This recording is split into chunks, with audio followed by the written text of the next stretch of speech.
always like when we get the national anthem on the air. Springfield's had the upper hand in this series for a while. They won 8 in a row in this series. Advanced to the quarterfinals of the playoffs last year, lost to Henry County. But in talking, Greg, with Dustin Wilson, their head coach, I think they can make a run at the title this year. Well, made it to the quarterfinals last year, eliminated by Henry County, and they have as good a 1-2 offensive punch as there is in the state, regardless of the classifications. Devon Crenshaw, the quarterback, he's going to be a Mr. Football finalist on the 5A level, and running back Lamarius Daniels. Last year, they accounted for 4,000-plus yards between them, so that's where it starts with Springfield. Now, on the other side, Greenbrier has had tough times as of late, winning only 3 games last year in Region 5 4A, but the Bobcats have a bunch of veteran players back, led by quarterback Nolan Carson. And it appears that Coach John Elmore thinks this could be maybe a turnaround year for them. Well, certainly one of the premier defensive players in the state, University of Tennessee commitment Nathan Robinson. He's going to line up on both sides of the ball, tight end, but mostly at outside linebacker at the next level. He may be a rush in at 6'6" and about 270 right now. He's one to watch. And you mentioned Nolan Carson, the quarterback. Also, he came in halfway through last season, so this is his first time going through spring, summer, and then preparing through preseason drills to be the quarterback. It's going to be a great night for high school football. We will do this every week during the season, mostly on Fridays, but a couple of Thursdays thrown in as well. Ray Doskey, Bruno Reagan, Devlin McKenzie will have our halftime and post-game scoreboard shows. We'll be visiting with the winning head coach after the game and recognize the Omni Nashville Hotel player of the game. But coming up after this break, Greg Pogue had a chance to visit with our 2 head coaches this week. We'll hear from them right after this. Stay with us on the Mid-State Checkdown High School Football Game of the Week on WNSR Nashville Sports Radio. When was the last time you did something fun with family, friends, coworkers, and clients? What if I told you about a place under one roof that offers affordable entertainment for all ages? That's what you'll find at Strike and Spare Family Fun Centers in Donaldson, Hermitage, Tusculum, Hendersonville, and Murfreesboro, with bowling, games, food, drink, and entertainment for all ages. Enjoy an enhanced experience in Hendersonville or Murfreesboro, where they feature additional fun with bumper cars, laser tag, roller skating, and more. All locations are open 7 days a week, including holidays. Visit online at strikeandspare.com. Strike and Spare, where fun is bowling. I'm Joe Fisher. Join me for the Mid-State Checkdown High School Football Game of the Week. We will be at Creekwood High School on August 26th as Fairview visits Creekwood. It's a 6:45 airtime. Looking forward to some great high school football. Fairview at Creekwood. Greg Pogue will be with me. I look forward to a great broadcast and a wonderful high school football game. 6:45 p.m. is the start on WNSR Nashville Sports Radio. What happens to your decision-making when you drink? Well, after one drink, you feel confident. A few more, and calling your ex at 1 a.m. seems like a great idea. And you're pretty sure the secret to a great taco is 4-day-old macaroni. The bottom line, drunk you doesn't make great decisions. So you're risking a DUI or worse if you count on him to get you home. Plan before you party. Get home safe. Paid for by the Tennessee Highway Safety Office. It's a Bill King Show. Johnny Vegas this morning. Again, hey, Bill, is Georgia football going to be any good this year? Asking for a friend. Georgia will be favored in every game that we know is on their schedule. They'll be very good. Georgia has recruited so well that they're better than everybody in the SEC East, even if they lost their roster. I'm not kidding about that. Weekday mornings beginning at 6 on Sports Radio 560 on 95.9 FM. Founded in 1974 and serving the Nashville area in mid-state since 2015, Star Leasing Company is a one-stop shop for all semi-trailer needs. With 13 locations nationally and serving Tennessee cities and nearby areas, Star Leasing does semi-trailer leasing and rentals, purchases new and used trailers, offers maintenance and unscheduled repairs on Star Leasing and non-Star trailers, including over the road, and can take care of all your semi-trailer needs, from brakes and tires to full rebuilds. A member of the TTA, Star Leasing Company is not your typical semi-trailer leasing company. Learn more at starleasing.com. Sir Speedy is a proud sponsor of high school football on WNSR, Nashville Sports Radio. At Sir Speedy Music City, we provide commercial print, signs, and mailing services to companies all over Tennessee and actually all over the world. If you need anything like that, you give us a call, 615-832-9511, SirSpeedyMusicCity.com. We are a proud sponsor of high school athletics on WNSR, Nashville Sports Radio. Call us at 615-832-9511. 832-9511. Go to the web at SirSpeedyMusicCity.com or email us at print@SirSpeedyMusicCity.com. We are the official sign company of the Mid-State Checkdown High School Football Game of the Week. It's a Bill King Show. In Little League football, they play it off. You can't do it in college football, Bill. You got to come up with a bunch of computers and some BCS cockamamie scheme. My answer was yes. It's unique. Absolutely love it. I go into my garage every day and make sure there are no dust particles on those BCS computers. I do that. Weekday mornings beginning at 6 on Sports Radio 560 on 95.9 FM. You're listening to the Mid-State Checkdown High School Game of the Week on WNSR. Here's Joe Fisher. With Greg Pogue, who had a chance to visit with the head coaches this week. Yes, indeed. Greenbrier coach John Elmore. We'll hear from him. But first, Springfield head coach Dustin Wilson. Well, if you start from the beginning, it's always good to have a returning quarterback. So our quarterback's coming back, Devin Crenshaw. Got quite a few offensive linemen returning. But when I speak of returning starters, it ain't just like numbers. Our kids, if they're the best, they'll play both ways. So quite a few kids coming back up front, from Lamarian Turner to Dayron Grundy, Keon Harden, Terrence Cross. All of them had significant playing time in the past. Our skill positions are returning as well on the offensive side of the ball with your receivers. We lost some good D-ends last year and a middle linebacker that we got to replace. Obviously, every kid we got to replace was important last year. If you win 10, 11 ball games and you go to the quarterfinals, but quite a few kids back. Got a big senior class, which is rare for us. We may be a 5A school, but numbers are still something that we just don't look like the rest of them across 5A. Well, you mentioned Crenshaw. He passed for 1,166 yards. He ran for right at 1,987, so that in 12 touchdowns throwing, 13 running, certainly, I guess the prototypical dual threat quarterback. Yeah, maybe one day they'll call that the prototypical Springfield quarterback because we tend to be hard-headed and put our guys back there just to catch the snap. So it doesn't matter about X's and O's. We're big on the Jimmys and Joes here, and we're biased on our guys, and we love our Springfield boys. But when we do things here, we do try to put our best, one of our best guys at quarterback. And Crenshaw, from being a freshman all the way to junior pro, has been the guy that sets that hut, and he's carried that on through high school and started for us at outside linebacker as a sophomore. Now our offensive linebacker coach is mad because we won't let him play over there unless it's some important downs. But he's doing a good job at the quarterback spot for us. And Lamarius Daniels as well, 1,240 yards, 11 touchdowns last year. Talk a little bit about him in the backfield.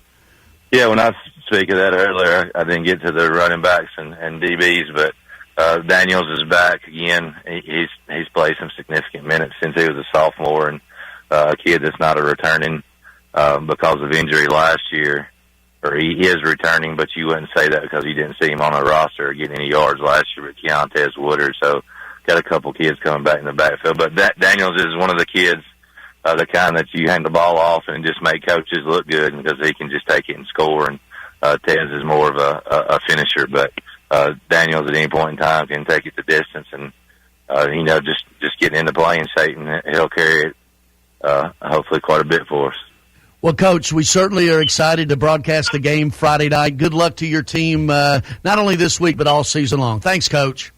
Yes, sir. Appreciate y'all. All right. Of course, Greenbrier, Springfield, and we transition now. We're joined now by Greenbrier coach John Elmore. Coach, good morning. How you doing? Doing very well this morning. How you guys doing? Were you listening to any of that, just sort of trying to pick up a few notes here or there? Oh, yeah, I just got the last second or two there. So. Well, tell me a little bit about your team this season. What are we going to be seeing? Well, we've got some seasoned players this year. Last year we had to play several sophomores, and so they've grown up a little bit going through the teams that we play. So I think that's going to help us this year. Like I said, we're a junior-senior dominated team as far as who gets on the field. So we're going to go out the shotgun wing tee, and then defensively we're a 3-3 team. So try to bring pressure, things like that. But I I'm excited about the possibilities for this year. Of course, when you open with a quality team like Springfield, I mean, they were, went up to 5A last year and won the region and made all the way to the quarterfinals. And then, you go to White House next, and then the region we play in, 5-4A, it's, they're just challenges all throughout. But I'm anxious to see how we respond and everything this year. Well, I guess no conversation about Greenbrier football. You got to include Nathan Robinson, the Tennessee commitment. Tell us about Nathan. Well, Nathan, he's pretty much been a starter since his sophomore season. Of course, he's grown every year. I know last year but right now he's about 6'5", pushing 6'6", about 265, 270 pounds. He'll play outside linebacker for us and plays tight end on offense. Just a 3.9, 4.0 GPA student. Just a wonderful young man. He is one of our hardest workers in the weight room and is a leader on and off the field. And I know last year you made the move of quarterback Nolan Carson about halfway through the season. He went on and passed for 711 yards and some touchdowns. Just talk about how he's progressed now that he's the guy. Well, Nolan has really done a good job. He's a junior this year, so like I said, about midway through his sophomore season, we made the move to move him to quarterback, and the young man that was playing quarterback, Braxton Laney, went to tailback for us. So it was a transition with that I think helped us out. No, Nolan, he's another extremely intelligent young man. He's got good size. He's pushing 6'3", 6'4" himself now, and excellent runner. Of course, he plays safety on defense for it as well, so he rarely comes off the field. But he's just a young man that has learned and is still continuing to learn. Like I said, he's only got 6 games under his belt. So, and then starting with a quality opponent like we are, here in a couple of days, it's going to be a good test. And on the other side of the ball, DJ Jackson, I know came up big for you last year. 86 tackles, 20 for loss, 11 sacks.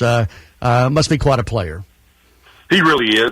DJ, and that's one of the things with, Nathan gets a lot of attention and well deserved, but DJ is a fantastic player in his own right. Those stats are he's all over the field, plays with a lot of enthusiasm. He's also a basketball player, so he just has got quick hands and another young man that wears a lot of hats for us. He'll be playing. Springfield won the toss. They elected to receive. The kickoff from Greenbrier was fielded by Benford and returned out to the 28-yard line. So the Yellow Jackets, wearing white, black pants, black numerals with gold trim, moving left to right, will start first down from their own 28-yard line. Greenbrier, the home team, in the forest green, white, and gray. At quarterback, Devin Crenshaw, the senior, 6'1", 232, a 5A All-State player last year, and he will line up in the shotgun as Springfield runs what they call a multiple offense on first down. 2 receivers split to the right.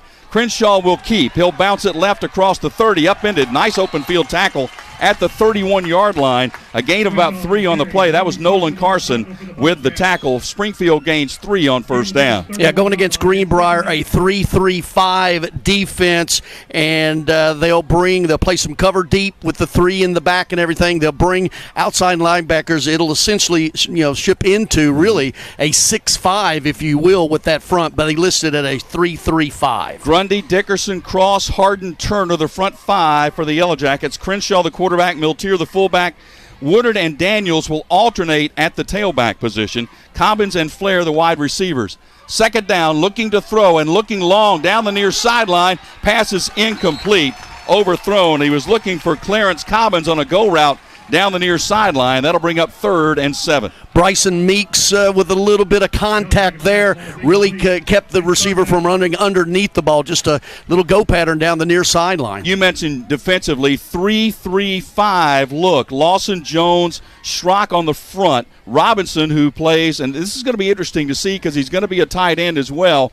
I think they project him defensively at the next level. He's the guy that you're going to look for, as well as Adams and DJ Jackson, who was their leading tackler last year.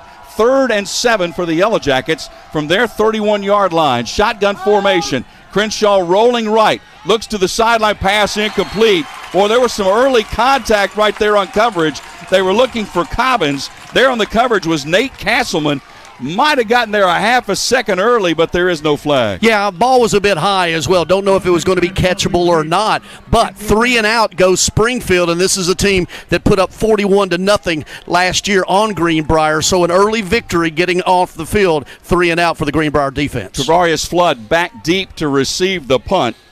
The punter is Logan Leftrick, standing back inside his 20. Gets this one away. End over end is going to bounce at about the 37, going to die right there, and it'll be grounded there. So Greenbrier will start on offense for the first time from their own 37. But as you said, Greg, a nice 3 and out for their defense, a good boost to get things started on the 26-yard punt. Yeah, good field position. Greenbrier starting out from its own 39-yard line. So, again, field position here early for Greenbrier.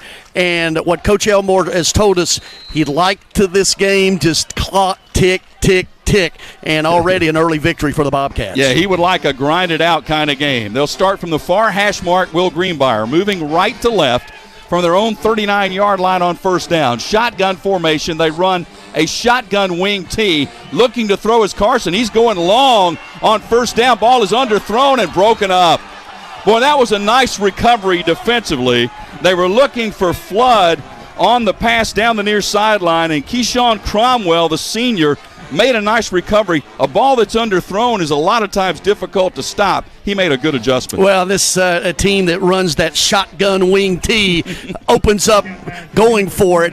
Ball was underthrown. That made it a 50-50 ball. The local folks wanted some contact there, but both the defender and the receiver with that ball fluttering had the right to it. They're letting them play early.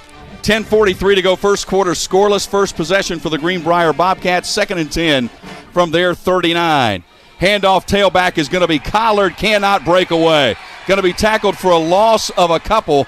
Getting in there very early, Deron Grundy, the senior nose guard, 6'2", 233, who made penetration. A loss of 2 brings up 3rd and 12. Yeah, and we talked with Coach Wilson about facing the shotgun wing T, and it's obviously the basic of the wing T, but there's a variation. There's a coach in Arkansas, Kerry Simpson, who has run this. They went to some clinics and then studied this offense and brought it here. Coach Elmore did. Well, tough down here for the offense. 3rd and 12 from their own 37-yard line.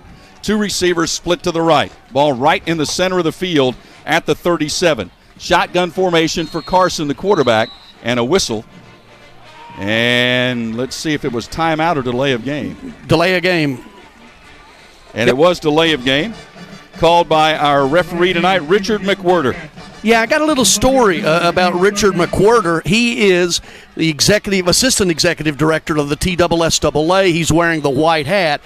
3 of his sons are also officiating with this crew. This is the first time all 4 of them have worked a game together. Wow. 3rd and 17 for the Bobcats, so let's see how risky they want to be. They're going to throw. Carson is flushed, rolling right, waving his receiver downfield, throws, pass caught at the 42-yard line. It'll be well short of the first down. The reception by Travarius Flood, but they got a little something out of it, moved it to the 42 and bring up 4th down. Well, the 4-4-3, which Coach Wilson basically described it, the old split 6, if you will. They're going to do a lot of cover 3 deep with that, but the 4-4-3 is the base defense that time for the Yellow Jackets. Dalton Wilbur is the punter for Greenbrier. He stands back about his 30-yard line. Actually, Springfield will send 2 back deep to receive the punt, and that will be Benford and Cobbins. Good snap. Kick is away. It is short. It is wobbly. Bounces at the 30, takes a Greenbrier bounce, and down at about the 25-yard line. So an exchange of 3 and outs here after a 33-yard punt.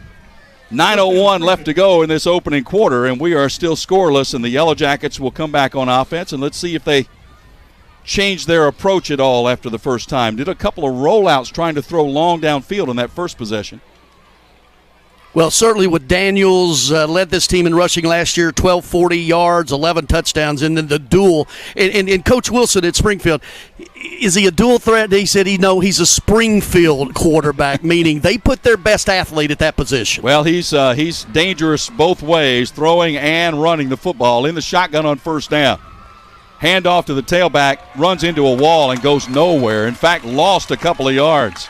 Well, the wall they ran into was Nathan Robinson. And that's a big wall. On that last side. And a lot of teams, how do you negate someone of that caliber? You run right at him. That time it didn't work. 77 tackles last year, 19 sacks. He was second in the state in sacks. 6'6", 270 senior. Chose Tennessee. Of course, that's not on the dotted line yet, but the commitment over Kentucky, Ole Miss, West Virginia, and Virginia Tech. I'm sure there was a long list of suitors for him. Loss of 2 on the play, 2nd down and 12. Devin Crenshaw in the shotgun. Running left, looking to keep it all the way. Turns upfield. He was shoved from behind and finally knocked down at about the 29-yard line. So a bit of a gain on the play as Dalton Wilbur really was coming behind him, Greg, and he couldn't grab him, so he just pushed him from behind.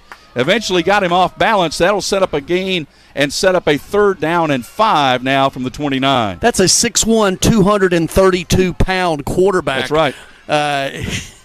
He's a load. Ran last year for 990 yards, 13 touchdowns. Passed for 1180 and 12 touchdowns. So certainly dangerous running and throwing the football. 3rd and 5 for the Yellow Jackets from their 29. Blitz coming, quick pass is caught, but he had a knee on the ground. And, Greg, I believe that Cobbins is going to be about a half-yard shy of the 1st down. Yeah, went to the knee to catch it, obviously, and the dead ball at that moment, and just didn't go deep enough, and Springfield's going to have to punt. Interesting decision here. I thought with their size and a 230-pound quarterback, you might go for it on 4th and less than a yard, but Dustin Wilson electing to play it a little more conservatively here. 2 3-and-outs for the Greenbrier defense. They got to be happy with this start. Absolutely. 7 minutes left to go in this first quarter. Punt is away. This is a good one. Going to be a fair catch made at about the 30-yard line. Fair catch made by Flood on the punt that was for Springfield, 36 yards. Flood called that one pretty early. I mean, he had it in his mind. He was told, you're not going to return this, just catch it. Well, and he fell a little forward, too, and oh, man, I had some room yes, here with that one. Want to say some things. First to John Elmore, coach here, AD here at Greenbrier, Coach Wilson. Just they've opened up our arms. Our operations manager, Adam Johnson, and the field is immaculate. Yep. It's the 100th year of high school, of Greenbrier High School, right. 97th year of football, because several war years they didn't have it as well. So, yeah, beautiful setting. Yeah, great to be here. 1st down for the Bobcats from their 30-yard line. Low snap, rolling left is Carson, looking to throw to the sideline. Nice catch, going out of bounds at the 43-yard line. That will be a gain of 12 and enough for the 1st down on the reception by Braxton Laney. Laney is the backup quarterback as well, makes the catch. That's the first down of the night for either team. Yeah, just a basic out pattern to the near sideline and right on the money, where the only place it could be caught was by the receiver. So, as you mentioned, the first down, and Greenbrier has sort of settled into a little bit of some things here early. Have a little bit going here. Carson will go from the shotgun. They'll run triple receivers to the right in a little triangle formation. Low snap, nice pickup by the quarterback Carson. Hands off to the tailback who's going nowhere. Maybe a loss of a yard. Springfield says they've got the football. Let's see if they do. The answer is yes, they do. The fumble was recovered.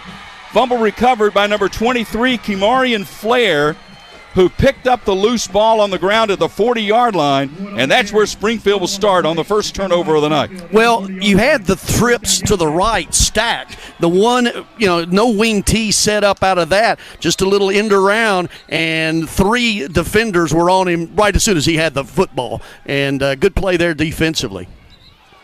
And an official timeout here. I think they're sending Flood off the field. Looks like an equipment problem of some kind, and he's going to have to come off the field. Carson coming over here as well, looking for a pad to go into the knee pad. That's right. He was without a knee pad. That means he's got to come out for a play. Well, do we have 11? Can we get 11 on the field? Well, the 11 is not the 11 that I think Coach Elmore would like right now. Let's see if Springfield, after the quick turnover, maybe goes for the home run on 1st down. The answer is no, and there's a whistle to stop play anyway. Things a little bit disjointed. I believe Greenbrier called timeout. They were a little bit concerned. They had a personnel issue. with 6:33 left. We'll take the timeout as well. We are scoreless at Greenbrier. Ladies and gentlemen, our Bobcat football sponsors include Farmers and Merchants Bank. I'm a retired school psychologist, and helping people was my thing.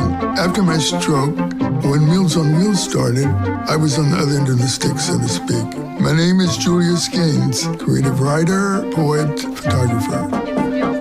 1 in 6 seniors faces the threat of hunger, and millions more live in isolation. Drop off a hot meal and say a quick hello. Volunteer for Meals on Wheels by donating your lunch break at americaletsdolunch.org. This message brought to you by Meals on Wheels America and the Ad Council.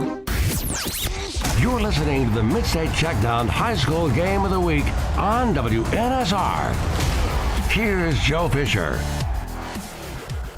Well, immediately following the game broadcast, keep your dial glued to WNSR for the Mid-State Checkdown High School Football Scoreboard Show. Bruno Reagan, Ray Doskey, Devlin McKenzie there all the way till 11 o'clock. First down, handoff, Springfield maybe a yard inside Greenbrier's 40 to the 39-yard line. The carry by Daniels that pushes it only a yard. Daniels last year 1,225 yards and 11 touchdowns. You mentioned it, but the combination of Crenshaw and Daniels, pretty formidable 1-2 punch. Yeah, right at 4,000 yards combined through the air and the ground. They gave him 2, 2nd and 8 from the Bobcats' 38-yard line. Crenshaw in the shotgun. Greenbrier brings the blitz. Pass coming near side, incomplete, overthrown. He was looking for Travion Benford. The pass was incomplete.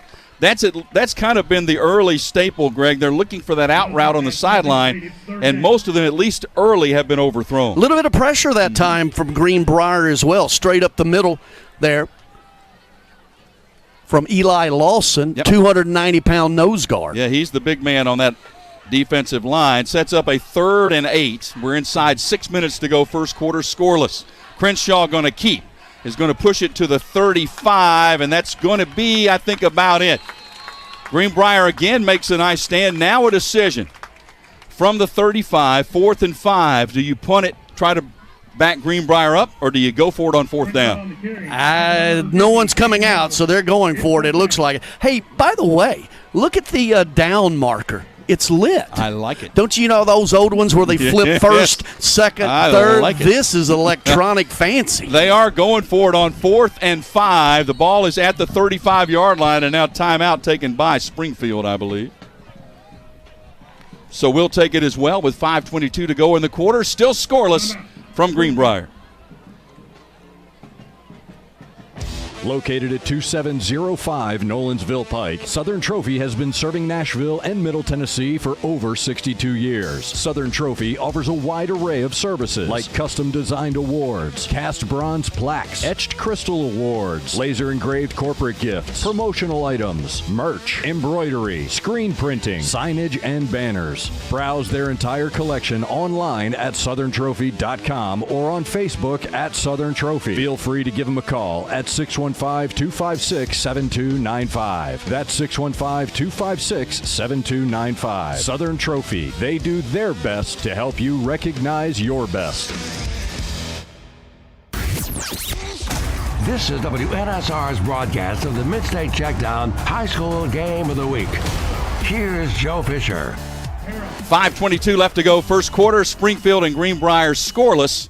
And Springfield going for it, 4th and 5 from the Greenbrier 35-yard line. Crenshaw in the shotgun, drops, looking to throw. Flush going to run, going nowhere. Penalty flag is thrown, probably a hold in the middle of that, but it looks like, at least for the moment, that Greenbrier has held again. Coverage in the secondary, he just had to take it and get what he could out of it, and that pocket collapsed. Good defensive stand there by Greenbrier once again after the turnover. It is a hold. It will be declined. The Bobcats will take over, and as you said earlier, Greg, I tell you, Coach Elmore's got to be really happy about his defense right now. Well, especially in the turnover in your zone and you're into the field. And Springfield gets nothing out of it. So that's 3 straight 3-and-outs for the Springfield offense to start this game. So both of these teams still trying to look for a little bit of rhythm. In fact, only 1 first down so far. That was by Greenbrier on their last possession. 5:16 left in this opening quarter, scoreless. First down for the Bobcats, clad in forest green, moving right to left. Ball on the far hash mark at the 35-yard line of the Bobcats. Wide receiver splits wide to the left. They've got one also split to the right. Now one in motion. Carson with a handoff to the tailback, and he's going to be dragged down for a loss back to the 32-yard line. It was Wilbur on the carry, and great penetration there for Springfield defensively, and a loss of 3 on the play. Yeah, Matt Gregory on the play that time sniffed that out. I'm not really seeing much wing T right now. Nope. No, it's pretty much been shotgun, everything shotgun snap, but you're accustomed in the wing T to seeing motion, seeing running backs move early or whatever, not seeing a lot of that in the early going. Well, and you do that to overcome a smaller offensive line in a lot of ways. Rolling to throw is Carson. His pass is incomplete. He was looking for Flood on the near sideline, and that'll bring up 3rd down and 13. Well, we got a moment, Joe. I just want to say we've known each other for 30 years. We've worked around each other, by each other, but never with each other. That's right. And it's a pleasure to be doing it with you, man. Oh, it's great to be here. I'm so thrilled to be back in the booth again and enjoying it here. We got a great night, as you mentioned, the wonderful folks here at Greenbrier who just opened up their arms to do everything that they could to help make this happen, and it's been terrific. 3rd down and 13 for the Bobcats. 2 receivers split to each side. Shotgun formation for Carson. He'll take the snap. Going to give. Tailback breaks 1 tackle. Can't break the second. Tackled at the 35-yard line. And that is Woodard who makes the tackle, the weak side linebacker, Keontez Woodard. They really like him as well. He's a senior, only 5'6", but he's one of those guys, Greg, that plays bigger than 5'6". Yeah, and, he's like squatty. Yeah, that's the word you're looking for, squatty. The thing is, the 3rd and 12, 3rd and 13, just a straight handoff. Yep. They went for the first down on the second down play, really, and sort of a giveaway play there. Benford and Cobbins back deep, standing at about the 35-yard line as Greenbrier has to make a quick substitution, get somebody else on the line for the 11th player. Wilbur's punt, he kind of shanked that one. It bounces at about the 43-yard line. That's going to be about a 7 or 8 yard punt. Depending on where they officially down, it looks like the 43-yard. Yeah. They're going to put it about the 43-yard line. 8-yard punt. 8-yard punt there. So Springfield gets the advantage of outstanding field position once again, but they had it last time and couldn't do anything with it. 3:40 to go in the opening quarter. We've just been trading back and forth. Neither offense has been able to muster much of anything so far.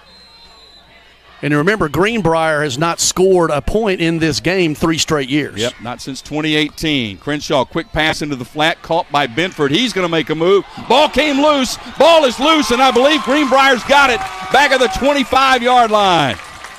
Benford was tackled from behind, and the ball bounced down the field and recovered at the 25 by the Bobcats. By your quarterback, Nolan Carson, in his safety position.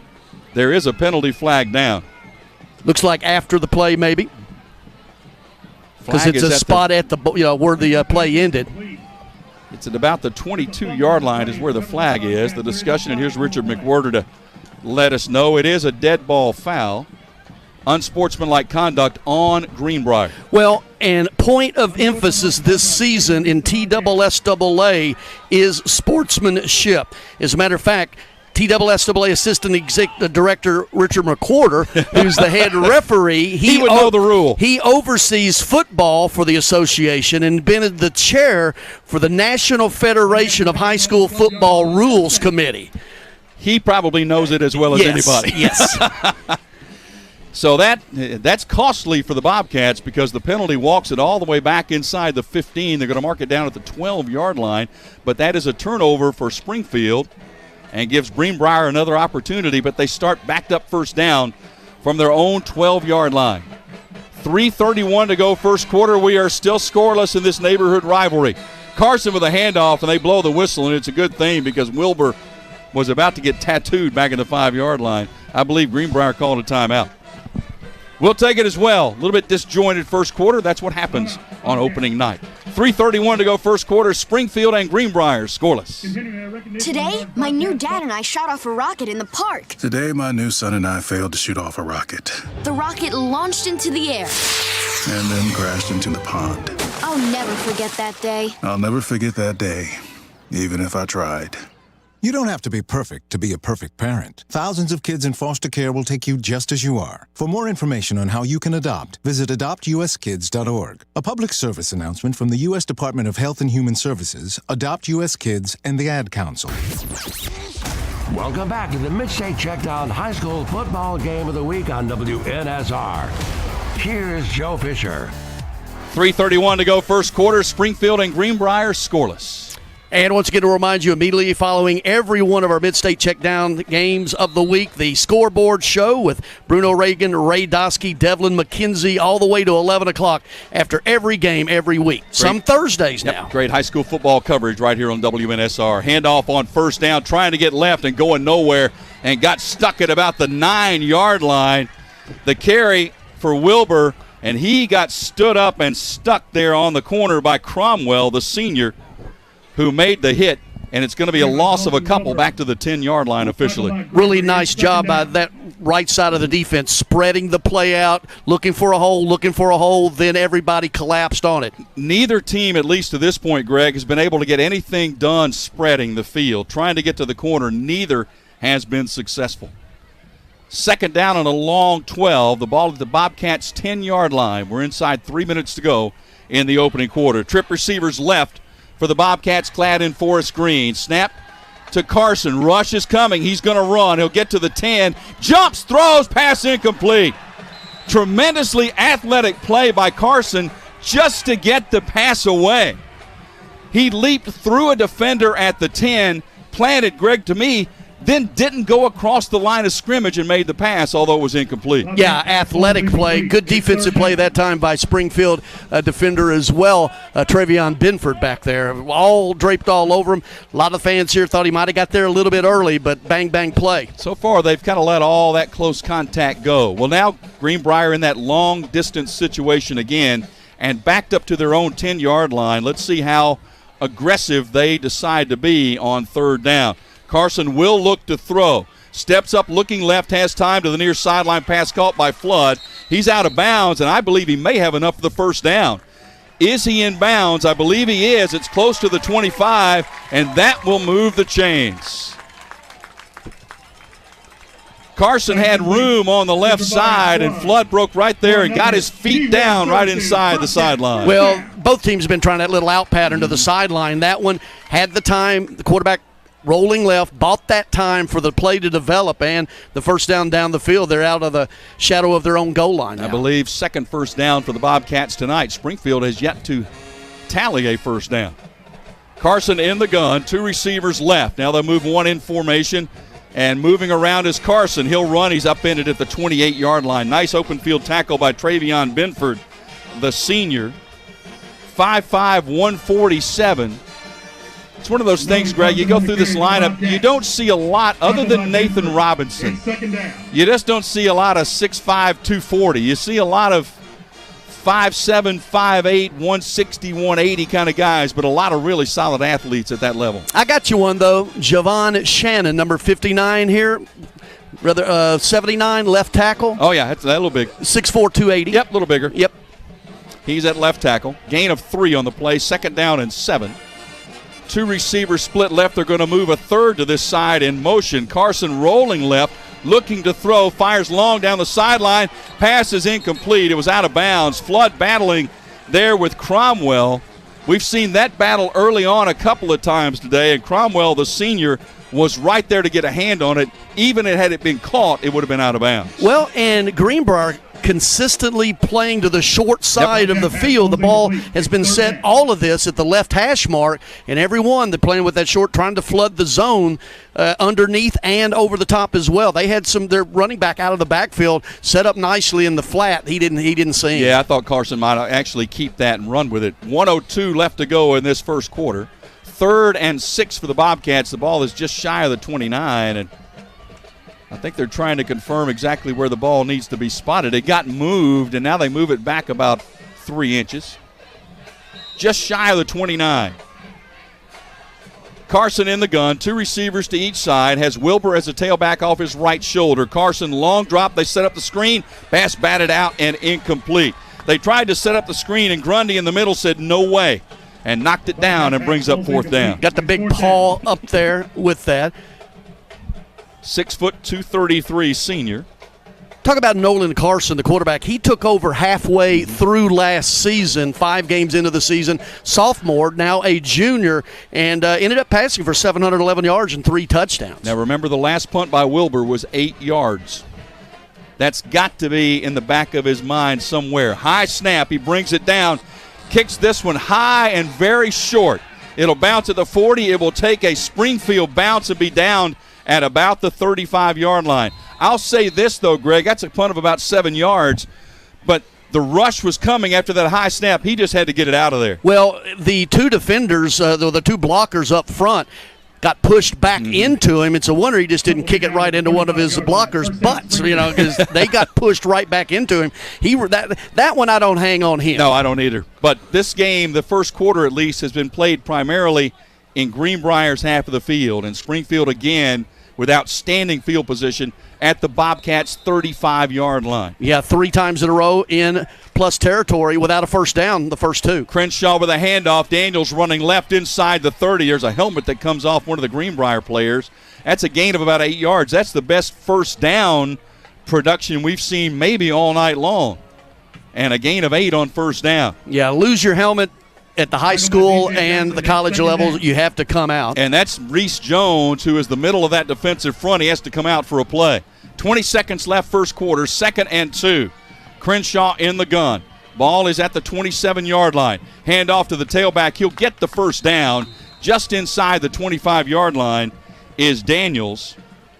He is a senior, 5'10", 179. They'll mark him down just inside the 25. I think that's Springfield's first down of the night. It is, and without the big guy in the middle who had to leave, they hit it right up the gut, straight ahead. And that ends the first quarter as Springfield knocking on the door. The first quarter is in the books, but we are scoreless. Springfield at Greenbrier.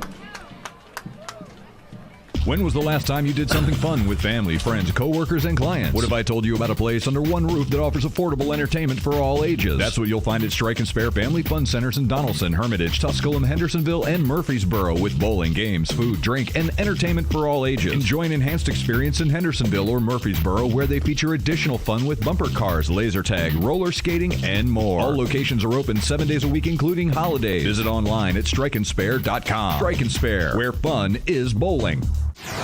I'm Joe Fisher. Join me for the Mid-State Checkdown High School Football Game of the Week. We will be at Creekwood High School on August 26th as Fairview visits Creekwood. It's a 6:45 airtime. Looking forward to some great high school football. Fairview at Creekwood. Greg Pogue will be with me. I look forward to a great broadcast and a wonderful high school football game. 6:45 p.m. is the start on WNSR, Nashville Sports Radio.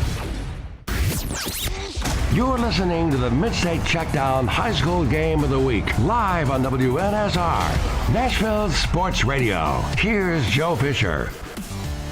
Well, not an offensive juggernaut in the first quarter. In fact, only a couple of first downs total. We are scoreless, but Springfield is driving, taking advantage once again of the short field. They will have first down for the Yellow Jackets from the Greenbrier 25-yard line. Joe Fisher, Greg Pogue with you. Adam Johnson here, our producer-engineer. Springfield's been in Greenbrier territory the entire night, but nothing to show for it yet. Tune in Monday through Friday to The Bill King Show, live from 6 to 9 a.m. on WNSR, Nashville Sports Radio, The Bill King Show. And Bill will tell you this, the best college football show on this planet Earth and other planets, as yet well, to be determined. In the solar system. Yes. That's exactly right. First down as we await the start of play. Next week, Fairview at Creekwood. That's right. There's another little neighborhood deal there. And in 2 weeks, Blackman at Riverdale, down in the borough. As I think they're awaiting the clock to be fixed is what's happening. The clock is showing zeros, and Richard McWhorter was waiting to get time, and they may have to time this on the field if they can't. Now they're actually going to send the players off to the sidelines. And we talked before the game. They've got the 12 minutes up on the clock now, but there was a discussion, Greg, and you're aware of this too, that they can declare, and I think they've not done it now, but they can declare a break, a weather break, for like 2 minutes to get hydration and all. But before this game, the referee and I talked, and he said, I don't think we're going to have to do that tonight. It's not as hot as it has pleasant. been. Yeah. We're in a stretch here that's unlike many mid-August we've had for years. So we're ready to go now as the clock is ready to go. First play of the second quarter, first down. Crenshaw is going to find some room over the left side, inside the 20, still on his feet to the 15. He will be very close to a first down. That looked like a busted play. He turned to the left, and it at least somebody to fake to. There was nobody there. And let's see where they're going to mark it. Second down. Just shy of the first down. It's going to be 2nd and inches. This is the deepest penetration for either offense tonight. And Crenshaw, again, the big body, but a dual threat, can run, can throw. Hands off, Daniels bounces it outside, turns the corner, gets inside the 10, turns upfield to the 5. It'll be 1st and goal. Carson makes the tackle, saves the touchdown. For the first time tonight, Greg, somebody get a little stretch play and got room on the corner. Yeah, get on the outside. It was Chris Montgomery. And, excuse me, not Chris Montgomery. I've got the wrong team there. But Daniels. Yep. Mm-hmm. The little outside stretch play is exactly what it was. 1st and goal from the Bobcats 5. Crenshaw right up the gut, going to push that 230 pounds to the goal line. Did he get in? They say yes. Touchdown, Yellow Jackets. Devin Crenshaw with a touchdown. That was just big bodies going right up the middle. Greenbrier could not keep him out of the end zone, and Springfield strikes first. And takes advantage of field position. For the third time, they did. The first 2 times, then the plus territory, they didn't even get a first down. This time they make Greenbrier pray. And, they're going to have to really do something on that punt, because now 2 punts in a row, one of them was a wounded pigeon, and the other one just – well, one 7 yards, one 8 yards. That's not going to benefit you. That's not good for your average. Logan Leftrick, the senior, on to attempt the extra point. Good snap and set, and the kick is a low line drive, and it's good. It got through.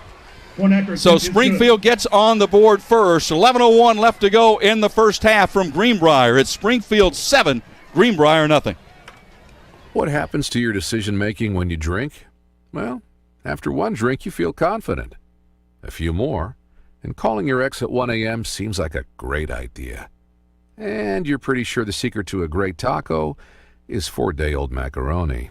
The bottom line, drunk you doesn't make great decisions. So you're risking a DUI or worse if you count on him to get you home. Plan before you party. Get home safe. Paid for by the Tennessee Highway Safety Office. This is Nashville's best high school football coverage. WNSR's Mid-State Checkdown High School Football Game of the Week. Here's Joe Fisher. Hey, be sure and listen in to the Greg Pogue and John Burton Show Monday through Friday from 9 a.m. to 11 a.m. live on WNSR, Nashville Sports Radio, for the best local sports coverage in the market. On this planet and others to be discovered. As well.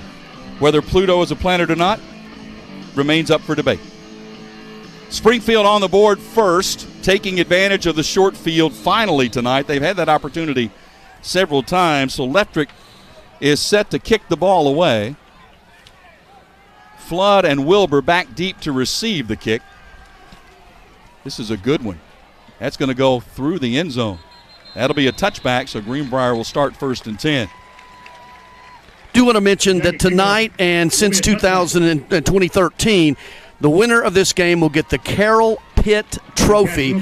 Dwight Carroll from Springfield, William Pitt from Greenbrier. They both enlisted and were serving in Vietnam in 1968. One from Springfield and one from Greenbrier. They both lost their lives over there. And 9 years ago, this trophy was started, and a lot of VFW members here tonight. I saw them.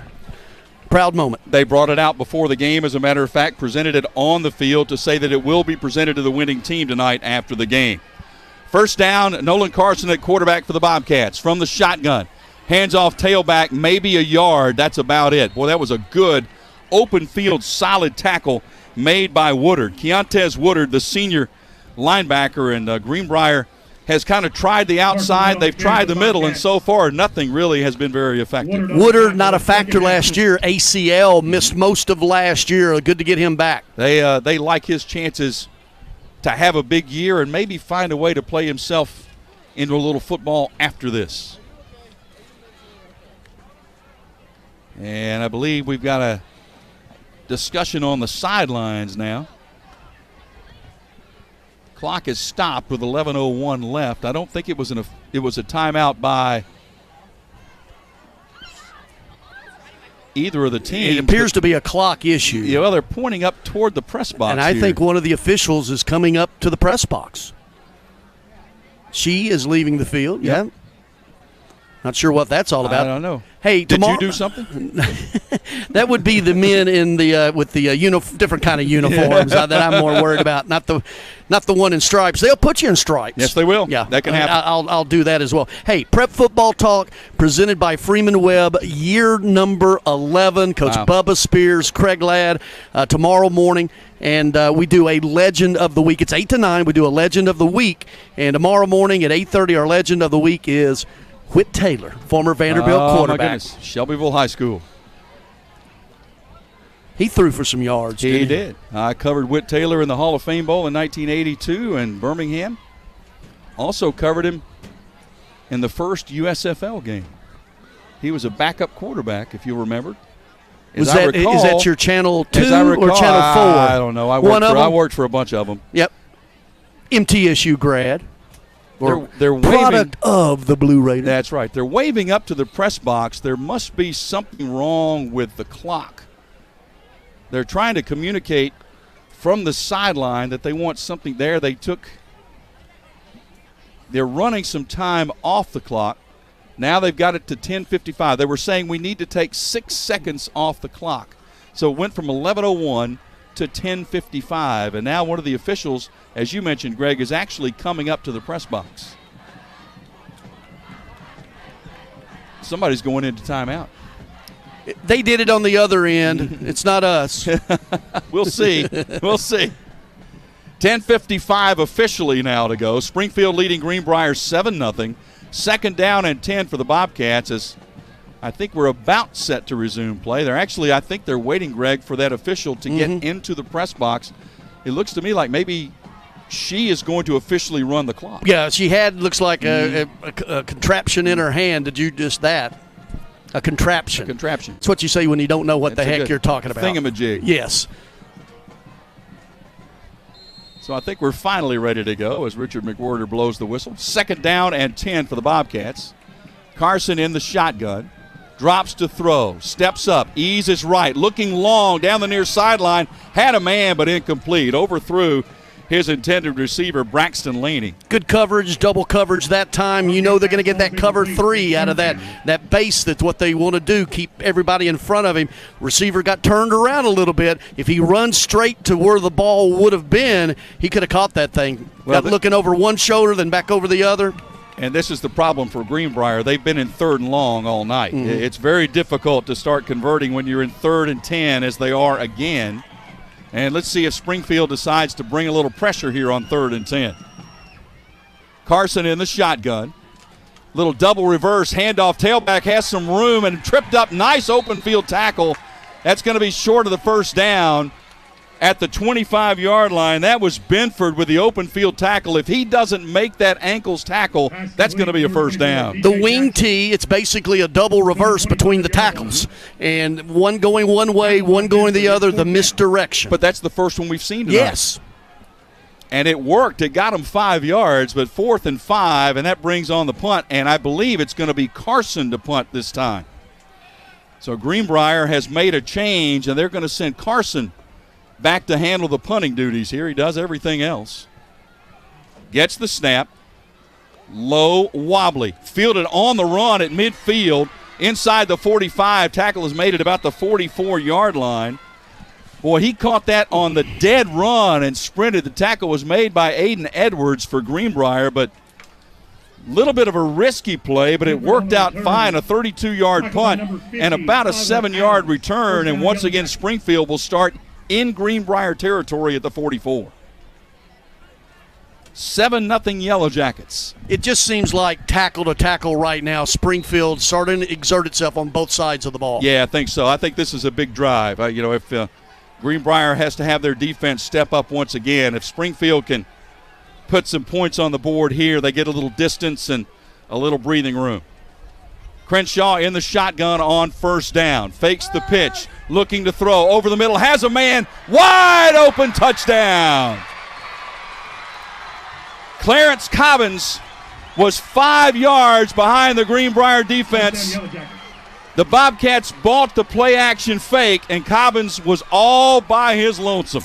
Yeah, all 11 bit on that play action, and Carson, the quarterback of the other way, playing safety, he bit as well, and just a straight streak down the middle, wide open. 44-yard touchdown pass, Crenshaw to Cobbins, and Springfield extends the lead to 13-0 with the extra point set to come.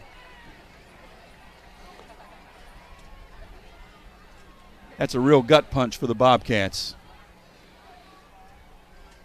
Leftrick on for the extra point. And he drives it up and over the concession stand. It's good. 9:46 left to go in the first half, and the Springfield Yellow Jackets,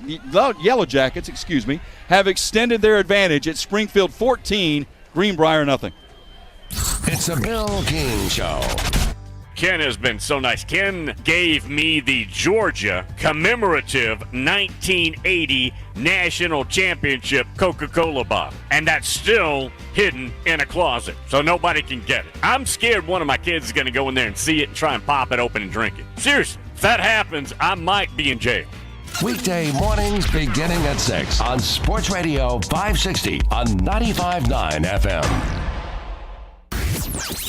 You're listening to the Mid-State Checkdown High School Game of the Week on WNSR. Here's Joe Fisher. One play, 44 yards, touchdown pass, Crenshaw to Cobbins, 14-0 Springfield. Well, 4 straight possessions starting in plus territory. The last 2, Springfield makes Greenbrier pay. Yep, the offense has to find something here for the Bobcats as Leftrick set to kick the ball away. His last one was a touchback. And it looks like this one is too. Well, it landed about 8 yards deep in the end zone. Hey, don't knock over that hamburger grill. Man, they had that thing smoking earlier tonight. They did indeed. Yeah, we got here about 2 hours before kickoff, and it was already rolling. What did I say to you? Grease. Yeah, that's right. Maybe we can run down there at halftime. 9:46 left to go before halftime. Springfield leading 14-0, and the Bobcats will start first down from their 20-yard line. You buy, I fly. Okay, it works. See you later. It works. Let's see if Nolan Carson could get something going here for the Bobcats. They're going to send 3 receivers wide to the left. Wilbur is the tailback. A lot of room over to this near side. Greenbrier moving left to right. Carson to throw. Has plenty of time. Over the middle, pass a little too tall and incomplete. He was looking for Laney over the middle, who was open but could not bring it down. Well, kept Max Protect in with that. He had plenty of time. You know, though we know about Nathan Robinson defensively, he's the tight end. We haven't called his number 19 a single time on the offensive side from that tight end spot. That's very key. That's a tough matchup at 6'6" and 270 pounds. And just run him right down the seam. Yeah. You know. Well, he's a guy, if you're in the red zone, throw it up in the end zone at him, and you got a good chance. But they haven't been able to get close there yet. Second down at 10. Bobcats with 2 receivers split to the right. Carson in the gun, rolling right, looking to throw back to the left. Has a man wide open. Wilbur with a catch at the 40. At midfield, to the 40, to the 35. Hesitates. Inside the 30. Tackled at the 26-yard line. And a penalty flag for a face mask to tack on a little bit more. Misdirection out of the wing T, had the entire defense floating to the right side of the formation. The running back out all alone in the far flat, and he just raced it down the sideline. 54 yards unofficially, and then you're going to tack on a little more for the face mask. That's what we thought we would see out of the wing T, Greg. Misdirection, and we finally saw it really pay off there.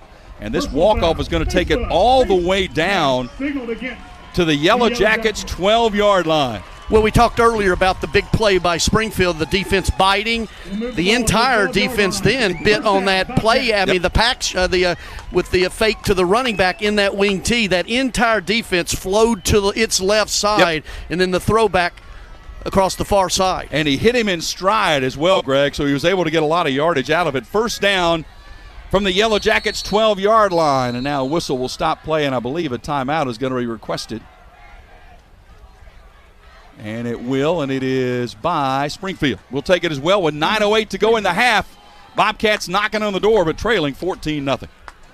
With 13 locations nationally, including Smyrna, Star Leasing Company is a semi-trailer one-stop shop and the perfect place to build a career as a semi-trailer mechanic. Seeking candidates with all levels of experience, Star Leasing Company has a semi-trailer technician trainee program with sign-on and quarterly bonuses and other opportunities such as $1,000 for having a yearly physical. The package also includes 401k with company match, health, dental, and vision insurance, competitive pay with weekly paychecks, and paid holidays and time off. Star Leasing Company, not your typical semi-trailer leasing company. Visit starleasing.com to learn more.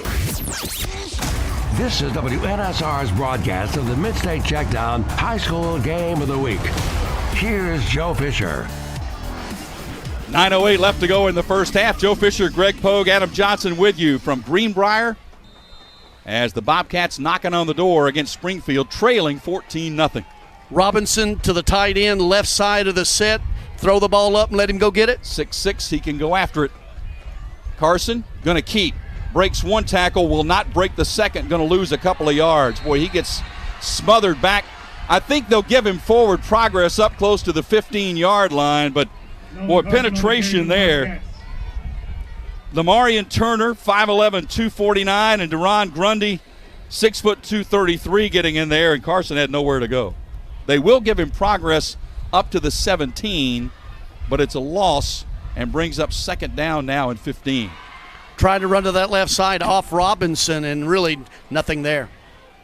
Wilbur comes in. He brings in the play as Carson Wood checks out, so they bring in the play through Wilbur. He communicates it to Carson, and now they'll go to the line. 8:23 left first half. Springfield leading 14-0. Best scoring opportunity for Greenbrier so far, and a whistle will stop play, and I believe that's timeout by Greenbrier.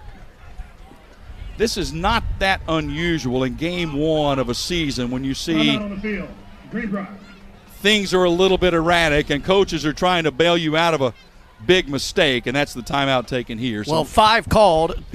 Greenbrier's used its 3, and Springfield 2 still has 1. I guarantee you they'll use it. I don't think there's they any can't take it to halftime. I don't think there's any doubt about it. With 8:16 left to go in this first half. Once again, really our thanks to all the folks here at Greenbrier who have made this very easy for us to come and have our first broadcast of the season. Glad to be here. Be sure to tune in Monday through Friday, 4 to 6, to hear News Channel 5, John Burton's favorite show, The Afternoon Stretch. I did not know that. Well, the young Zachariah Williams and former Vanderbilt standout Bruno Reagan, Ray Dosky. We'll hear from Bruno and Ray at halftime. Indeed, we will. So that's every day from 4 to 6. Little jam going back and forth between the two shows. I like John being humble and not claiming his show as his favorite show.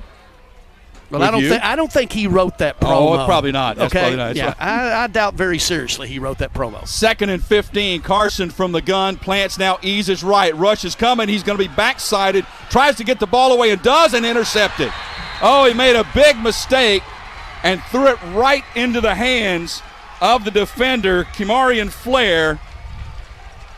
I wondered whether or not they were going to whistle him down, but he was able to get away, Greg, and then he made the big mistake and threw it right into the hands of Flair in the middle. Well, this year, for the first time, there is grounding, intentional grounding allowed outside of the pocket. First year for high school. It's been at college. It's been in the pros for a long time. This is the first year. He took the team out of field goal range, and once he was outside of that pocket, he could have flung it past the first down marker or his line of scrimmage marker. Instead, now on the turnover, boy, a big hit on the carry by Daniels. He'll get a yard, and that's about all. Nice stop there for Greenbrier defensively in the middle. Big men Lawson, Jones there. And Crenshaw on the carry. Crenshaw handed off to Daniels. Reese Jones makes the tackle in the middle, a gain of about 1 on the play. 7:40 to go first half. Springfield leading 14-0. Greenbrier just had a golden opportunity to get on the board, and the interception thrown by Carson takes that chance away. That's one of the things, Greg, they're going to look at for improvement this year. Carson only started in the second half of the season last year. Only had 3 touchdowns, but 6 interceptions. Crenshaw going long down the sideline. Pass is caught.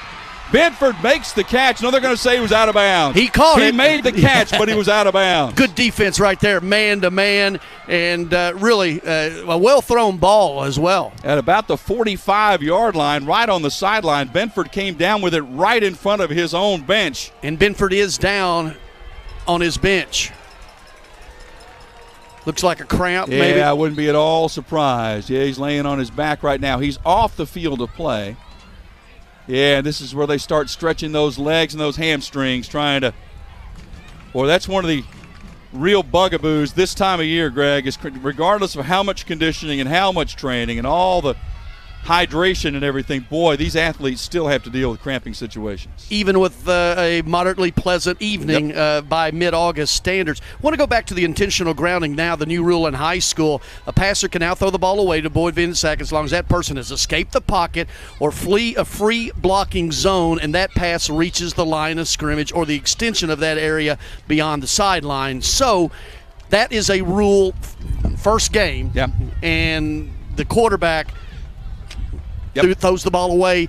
2 things. 1, he should have thrown it away. Number 2, the Cardinals sin of throwing it late over the middle. Yep, that's right. So instead now, and that's one of those, I'm sure, when they get to the film study tomorrow, that's going to be one of the things that comes up. It might come up at halftime. Might come up. That's a very good point.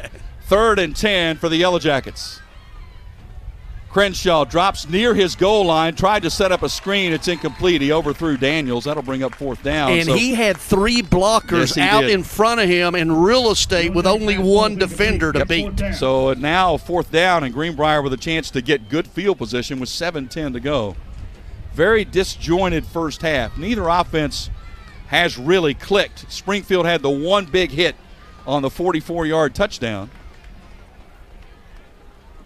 So Lefterick handles the punting as well as the place kicking. It'll be Flood to go back deep to receive the punt. He's not ready yet. This punt is away. Well, that was close to being blocked. It's going to bounce at about the 35 and bounce out of bounds at about the 39-yard line. Punt of 30 yards on the play. So good field position. Boy, that was almost blocked. Yeah, some contact there as well with the kicker. No call. So here we are on the other side, plus territory for the second time for Springfield. Now, can they take advantage of it and get something on the board here in the last 7 minutes of the first half? They officially marked the ball out at the 38-yard line of the Yellow Jackets. 7:01 left to go first half. Springfield 14, Greenbrier nothing. Bobcats send 2 receivers to the left. Carson in the shotgun. Trying to see if they can get something on the board here in the first half. Low snap, nice save by Carson. He's just going to run to his left and get a couple of yards, and that's about all. That could have been a lot worse. Coming out with the football was Brantley Pilcher, but they're going to rule that Carson was down after the gain of 2. Yeah, and Keenan Chapman really stringing that play out, made the open field tackle. 36-yard line. It's 2nd down. But again, that snap was low and to the right, and Carson did a nice job just to field it cleanly. That could have been much, much worse. Castleman checks in at a receiver position for the Bobcats. On 2nd down and 8. Carson from the gun. They're going to move one of the receivers now, Castleman, from the right side to the left. I'm not sure he was set, and there's the penalty flag. Carson's going to run. It's going to come back anyway. He's tackled at the 29. I don't think Castleman got set over on the left side. No, he didn't, and that called by the line judge on the far side. One of the pretty McWhorters. Obvious. Nolan Carson on the carry for the Bobcats. Yeah. One of the 4 McWhorters. I guess. Yeah. You got a reasonable chance. Yes. As you mentioned, the referee, the white hat tonight, Richard McWhorter. He is assistant executive director of the TSSAA. Illegal motion signaled against the Bobcats. And their rules guru, and he was head of the national committee for rules. And tonight, 3 sons and him officiating this game. That's got to be first time they've ever called the game together. That's got to be pretty special. And one thing, too, this year, every high school team in the state has to play at least one Thursday night game just because of the lack of officials. Right. And that's something that's not only in this state, but nationwide. There will even be some Saturday games this year. And Saturday as well, because they have to spread out the officials. With the 5-yard penalty, the walk back is to the 43-yard line. And they mismarked it. It's supposed to be at the 42. So now they've got it squared away. 5:55 to go. Clock is running. A slow first half. A lot of 3 and outs. Carson rolling right, looking to throw, has plenty of time. Down the near sideline, pass is incomplete. In and out of the hands of Braxton Laney. The defender might have gotten a fingertip on it coming through there. Cobbins might have gotten a fingertip on it, Greg, and just enough to throw off the eyesight. And I think he did. Now, Cobbins is going to have to be careful. This is the second pass defense he's been involved with. It fell incomplete, and he's giving it a little shimmy dance, and he's putting his sword up. Ooh. I'm just telling you. And the rules guys out there. So. Yeah, and this is point of emphasis on sportsmanship, so just that's the second time he's get a little shimmy shake with the sword. Ping. Yeah, that'll be the dagger, if you will. 5:41 to go in this first half. 3rd down and 14 for the Bobcats from the Springfield 42-yard line. And a whistle will stop play, and that's probably going to be Springfield's timeout. Well, they have to, right? It's the rule. You got to use them all, right, in this half. Evidently. Let's see. May have been delay of game. It was delay of game. So a 5-yard walk-off against the Bobcats. The 5-yard penalty remains 3rd down. Got to walk it back to the 47-yard line, and there's not a lot of plays in the book for 3rd and 19. No, the original line of scrimmage 38 going the wrong way with that. Line to gain the 28. 5:41 to go in the half. I'm still looking for Robinson on a play down the seam. We have not called his name really at all tonight. 3 receivers to the left. Carson rolling left, rush is coming. He's going to have to turn back, come to the right. Penalty flag is down. Carson is dragged down at about the 45-yard line. There's a flag down at midfield across the way. I think they're going to mark him down officially at the 46. If it's on Greenbrier, Springfield will obviously decline and bring up 4th down.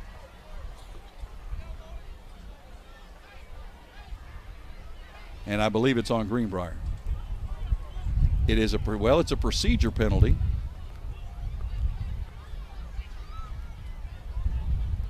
They're going to decline it. I guess it depends. If it was procedure before the snap of the football, they wouldn't have the opportunity to decline it, would they? They run it down again. It'd be a dead ball. A dead ball. Right. So it was something during the play. So it is 4th down, and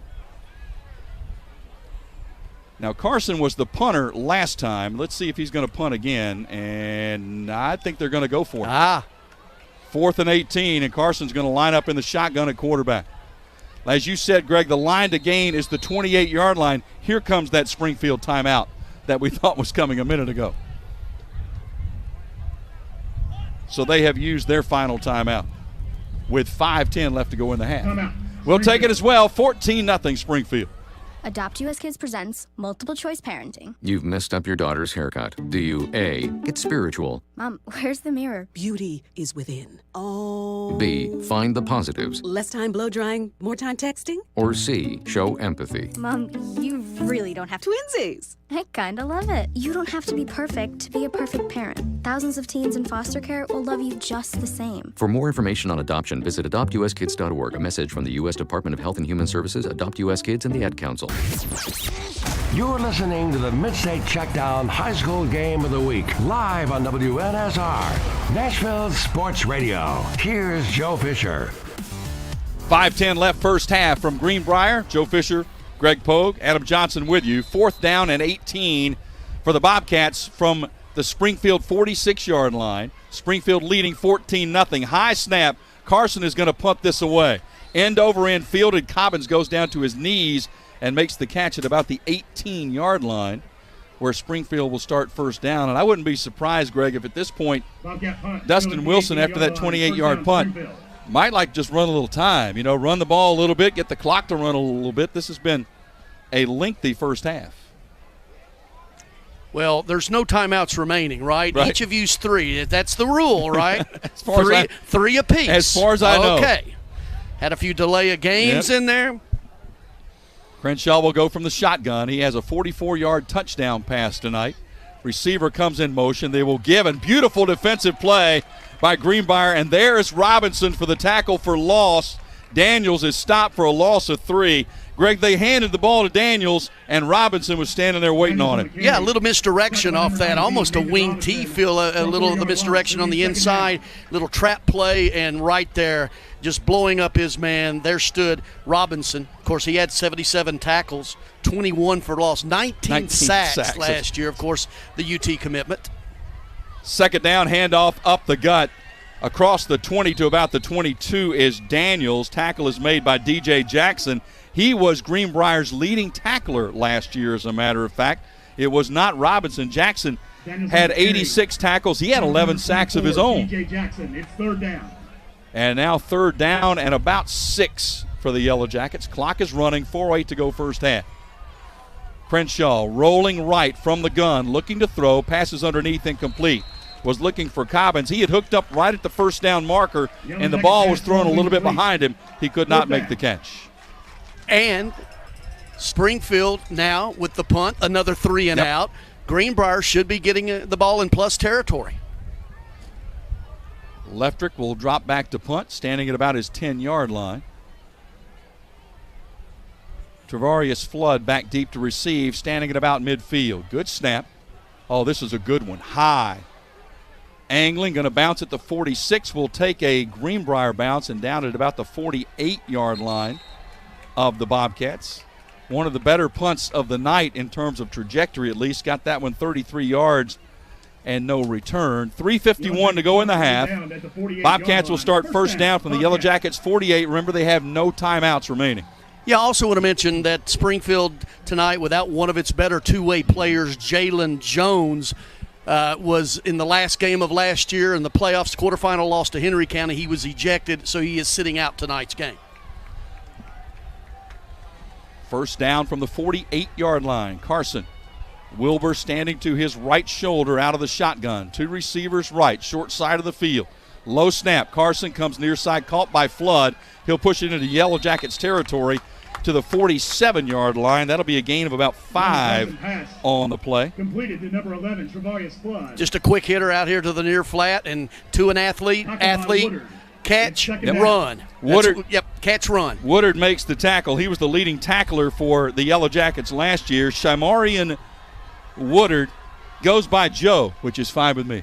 5'5", 140. That's right. And led the team in tackles. That's right. Can I emphasize 5'5", 140 and led the team in tackles? 2nd and 5 after he made the tackle there. Carson from the gun. Low snap once again. Quick handoff to Wilbur. Tries to turn upfield, maybe a yard. That's about all. Down to the 46 as he ran into 2 or 3 Springfield defenders, led by Lamarian Turner, who was there. Baldwin on the tackle. It's third down. Max Baldwin, the junior defensive end, also there as well. Brings up third down. I got to wonder, Greg, 2:48 to go in the half. Is this 4-down territory for Greenbrier? Man, I tell you what. If you don't make it, you give at midfield essentially with plenty of time, although there's no timeouts. That's right. No timeouts remaining. Clock is running, 2.5 to go in the half. 2 receivers right, 3rd and 4. Carson pump fake. Steps up flush, rolling left, has some room to run. Now he's going to try to cut it back, and that was probably a mistake. And he's going to be dropped at the 44-yard line. I think if he had kept going to the sideline, he might have had a chance to make it to the sticks. He had the edge. He just tried to cut it back up, and when you do, you're turning right back into the teeth of the defense. He had that first down. Now, 2-down territory with 4th and 2, I would say so. I think so as well. Carson's coming to the sideline, waiting for the play to be sent in. It will be sent in through Kane Poole, the senior running back.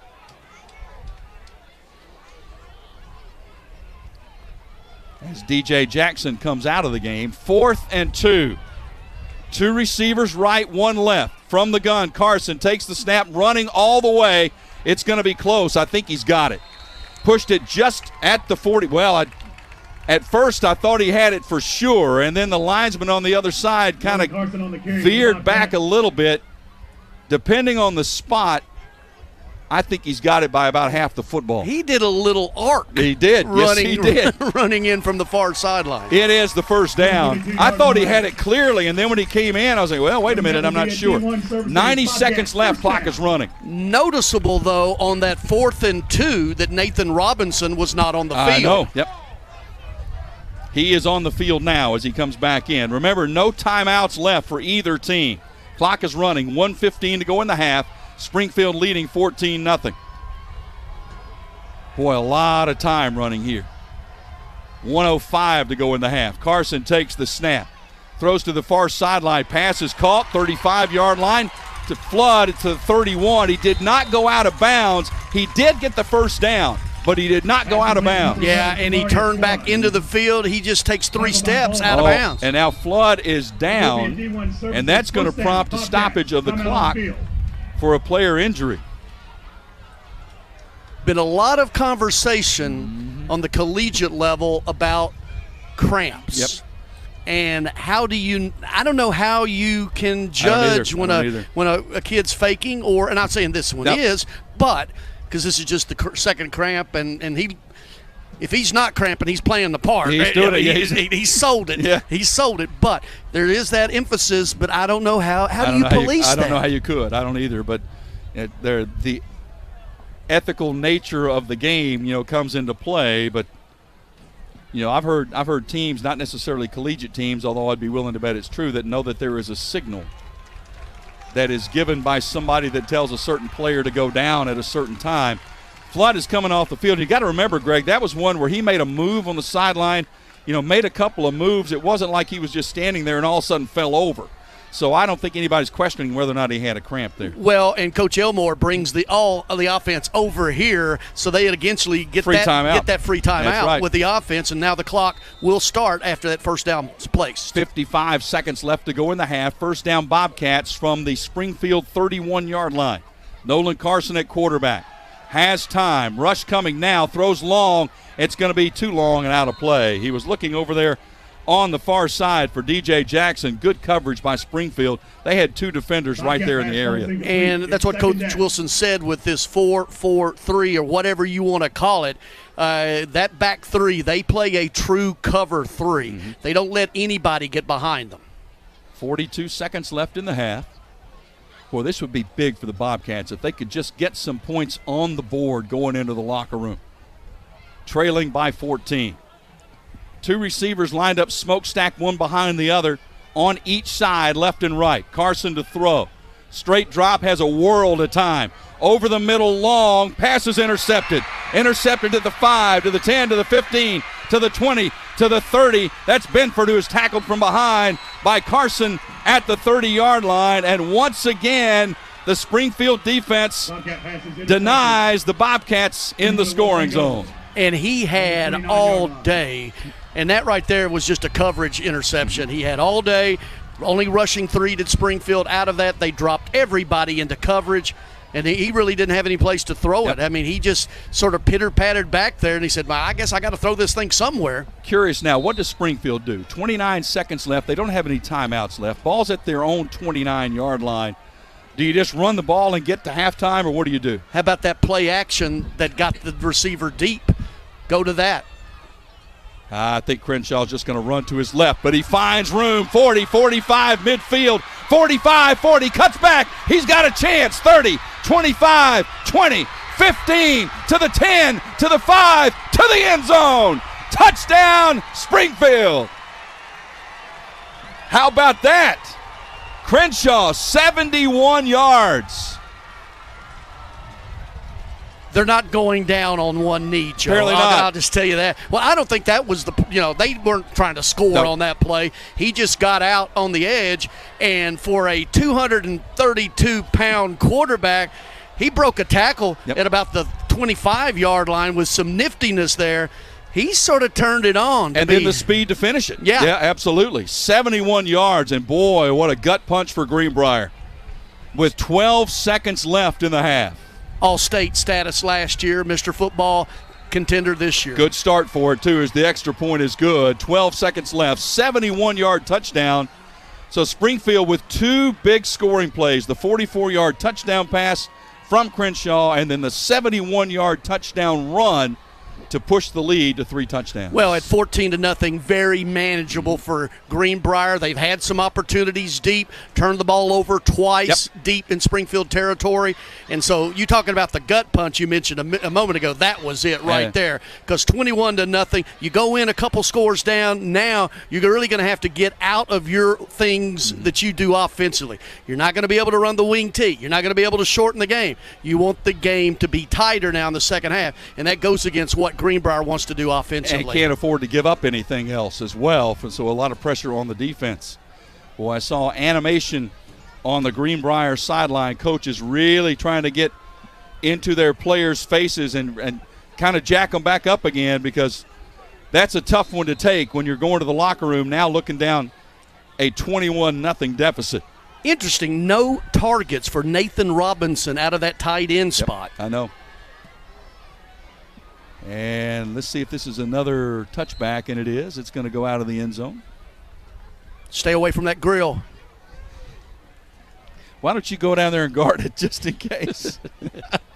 You know, when we were walking in, we were, a couple hours earlier, and they had it all going and everything. And I'm thinking, I may need to stick just a couple of those in my bag right now.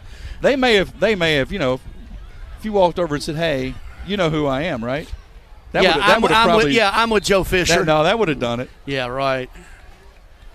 Well, 12 seconds left. I got to think at this point, Greg, if you're Greenbrier, you just take a knee and try to go in and regroup.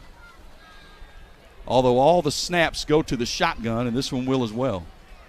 12 seconds left in the half. Carson hands off, tailback Wilbur running. Wright's going to get the 30-yard line, then drag down at about the 33, and that will be, I believe, the final play. Although they stopped the clock with 4 seconds left. For the Bobcats to the 33-yard line. I have no idea why they first down. Oh, that was it. But they stopped the clock, and now they rewind it for the last 4 seconds, and that ends the half. Springfield 21-0 lead going into the locker room at halftime. Indeed, and coming up here at halftime will be our scoreboard with Ray Doskey and Bruno Reagan, and we're going to try to hook up down on the field with Coach Dustin Wilson. If we can see our man on the sideline. Trying to chase him down. He's got him right now. There you go. Go back.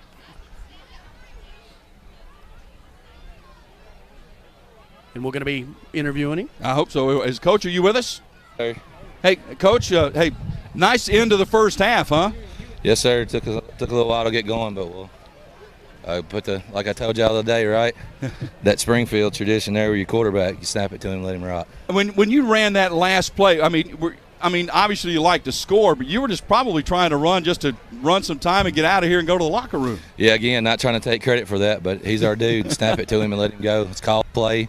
That's what he can do on every one of them. No different than when he threw that poster out. One play, one score. Yeah, and they really bid on the play action on that one as well. He sold that one. Yes, sir. I mean, coming into it, we had to set that up because we had to set it up. So it was set up. Kids were patient, waited on it, and obviously they executed when we called it. Nice first half, Coach. Congratulations. Yes, sir. Thank you. So Springfield goes to the locker room, Greg. As you said, there's a big difference in 21-0 and 14-0. Yeah, and the dual threat quarterback, as Coach Wilson, the Springfield quarterback. That's right. He puts his best athlete back there, and 232 pounds at 6'1", 6'2", with still some and wheels. Open space, breaking tackles, cut back across the field. 71 yards later, and as Coach Wilson said, hey, they were just wanting to run the clock out. But I'll take it. Yes.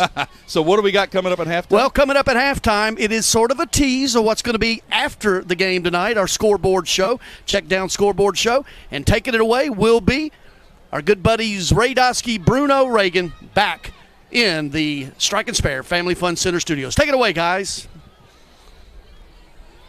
Located at 2705 Nolensville Pike, Southern Trophy has been serving Nashville and Middle Tennessee for over 62 years. Southern Trophy offers a wide array of services like custom designed awards, cast bronze plaques, etched crystal awards, laser engraved corporate gifts, promotional items, merch, embroidery, screen printing, signage, and banners. Browse their entire collection online at southerntrophy.com or on Facebook at Southern Trophy. Feel free to give them a call at 615-256-7295. That's 615-256-7295. Southern Trophy. They do their best to help you recognize your best. I'm a retired school psychologist, and helping people was my thing. After my stroke, when Meals on Wheels started, I was on the other end of the stick, so to speak. My name is Julius Gaines, creative writer, poet, photographer. 1 in 6 seniors faces the threat of hunger, and millions more live in isolation. Drop off a hot meal and say a quick hello. Volunteer for Meals on Wheels by donating your lunch break at americaletsdolunch.org. This message brought to you by Meals on Wheels America and the Ad Council. When was the last time you did something fun with family, friends, coworkers, and clients? What if I told you about a place under one roof that offers affordable entertainment for all ages? That's what you'll find at Strike and Spare Family Fun Centers in Donaldson, Hermitage, Tusculum, Hendersonville, and Murfreesboro, with bowling, games, food, drink, and entertainment for all ages. Enjoy an enhanced experience in Hendersonville or Murfreesboro, where they feature additional fun with bumper cars, laser tag, roller skating, and more. All locations are open 7 days a week, including holidays. Visit online at strikeandspare.com. Strike and Spare, where fun is bowling. I'm Joe Fisher. Join me for the Mid-State Checkdown High School Football Game of the Week. We will be at Creekwood High School on August 26th as Fairview visits Creekwood. It's a 6:45 airtime. Looking forward to some great high school football. Fairview at Creekwood. Greg Pogue will be with me. I look forward to a great broadcast and a wonderful high school football game. 6:45 p.m. is the start on WNSR, Nashville Sports Radio. 5X480, Dayton B100 V-Belt, one of the many parts Grainger carries. It's also the item that helped Rob carry the day. The job was on hold, deadline fast approaching, but a quick search on Grainger.com and Rob found his part. And with same-day pickup at his local branch, he and his crew got the job done, safely and on time. Get supplies and solutions for every industry with real-time product availability. Call, click Grainger.com, or just stop by. Grainger, for the ones who get it done. The Mid-State Checkdown High School Football Game of the Week will continue shortly. Now, here's your scoreboard update from the Strike and Spare studio. Hey there, I'm Bruno Reagan, alongside Ray Dosky, Devlin McKenzie on the board, coming to you live from the Strike and Spare Family Fun Center studios. We are going to be running the Mid-State Checkdown post-game scoreboard show, but we also come in at halftime, giving you scores from around the state here at WNSR Nashville Sports Radio. We got scoreboard update from the Strike and Spare. Here we got Beach 28, Farragut 31. Beach went out east. That game actually ended because it started a little earlier, being on the Easter time. Beach coming up a little short. McGavock 12, Clarksville 14. Father Ryan 6, East Nashville 24. Father Ryan in the preseason coming out in the top 25. Struggling a little bit early. Thursday, Cane Ridge 17, Pearl-Con 14. Pearl-Con also featured in the Max Preps top 25. That was a little bit of an early upset in this high school football season. NBA 19, Ravenwood 13. One of the most anticipated games of the mid-state, excuse me. That features a plethora of top-tier talent in the state, and it's a close game. So we had our own Zach Williams commentating the Hendersonville-Oakland beatdown. Oakland 42, Hendersonville 0 yesterday. Henry County 17, up on Summit 7. We have CPA 28, up on Independence 17. Nolensville 21, BGA, Battleground Academy 14. And in that game, Walton threw a pass to Fitzgerald on 3rd and 20 for a 75-yard touchdown. Ray got me that stat. Ray, that's crazy. Dude, that's a high school football for you, man. That's we are high started. School It's here. You're going to hear some high school football scores in this thing, and we'll make sure you know, all right? Lebanon 42, Antioch 7. Correll Anthony, 4 TDs for Lebanon in that game. Brentwood Academy currently tied with Eagles Landing outside of Georgia, 21-21. Creekwood 7, Dixon 7, tied up right now. Wilson Central trailing Rossview. Rossview up 16-7. Mount Juliet, Gallatin had a bit of the weather delay. The game started at 8 p.m., but Mount Juliet coming out fast. They're up 6-0 on Gallatin. White House currently trailing Station Camp 6-14. We have another high school score. West Creek up on Clarksville Northeast 2-0. That's high school football. That's football. When you gave me that stat, I was like, no way. I couldn't wait to share that one. Riverdale Franklin 0-0. Sycamore 7. Montgomery Central 9. We have Page leading Fairview 6-0. Ensworth currently leading Evangelical Christian 21-0. Lipscomb, they're leading Milton out of Georgia 7-0. Blackman is currently leading Brentwood 7-6. Smyrna leading Stewart's Creek 21-7, and FRA leading Nashville Christian 14-3. That ends our mid-state scoreboard update. Ray, you got anything off the top there for us? You know what's funny is that the high school football has not disappointed, especially the first half of the game between Springfield versus Greenbrier. It seemed like it was more like a game of like field position. Unfortunately, it was a little sloppy in terms of the Greenbrier side trying to the ball. Well, Greenbrier had a little bit of hope. They were trying to drive down the field into going into halftime, maybe get a score that would up the stakes in the locker room, the spirits of the guys. End up turning the ball over, and then Springfield trying to run the game out, get into halftime with a 2-score lead. They score a touchdown. They break loose. It's one of those things, that's a heartbreaker for Greenbrier. Well, you're talking about running. We're all talking about Crenshaw. I mean, 2 runs, a 7-yard run in the first quarter, then he had a 71-yard scamper. And late in the second quarter, that put Springfield up 21-0 over Greenbrier. So hopefully they're able to regroup when they go into halftime. It'll be a better showing. But hey, you remember your days when you played high school football.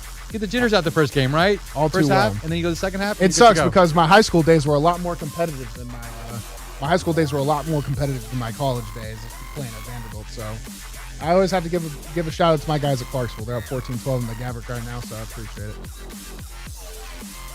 What we got now, Ray? We're going back to the booth, guys. I mean, Joe Fisher, Greg Pogue, y'all are killing it out there. I appreciate you guys. Joe Fisher being back in the booth is a little bit of nostalgia for me. Greg's there too. So going back to you guys right now on field.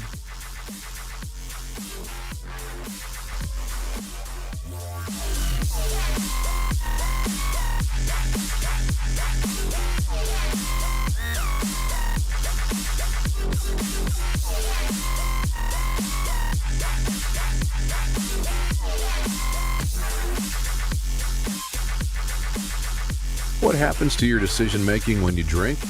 Well, after one drink, you feel confident. A few more, and calling your ex at 1 a.m. seems like a great idea. And you're pretty sure the secret to a great taco is 4-day-old macaroni. The bottom line, drunk you doesn't make great decisions. So you're risking a DUI or worse if you count on him to get you home. Plan before you party. Get home safe. Paid for by the Tennessee Highway Safety Office. DQ presents... Picture this. Picture the burger of your dreams. It's on the new DQ Signature Stack Burgers menu. A lineup of 5 premium burgers like the Flamethrower Signature Stack Burger and Loaded A1 Signature Stack Burger with 100% seasoned real beef patties, melty cheese, and a combo of top-notch toppings and sauces galore. This dream burger is calling your name. But it isn't a dream. You're ordering at the DQ drive-thru. Hello. The DQ Signature Stack Burgers lineup. Try it today. DQ. Happy tastes good.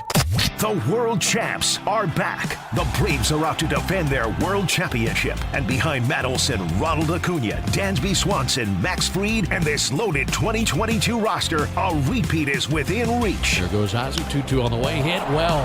Deep center field. Might have ourselves a tie ball game. You betcha. And we'll bring you every huge moment of the Braves 2022 season right here. The Braves, live here on Nashville Sports Radio. It's the Mid-State Checkdown High School Football Game of the Week. Joe Fisher with play-by-play and Greg Vogue as color analysis. Now to the field for your second half coverage. Here's Joe Fisher.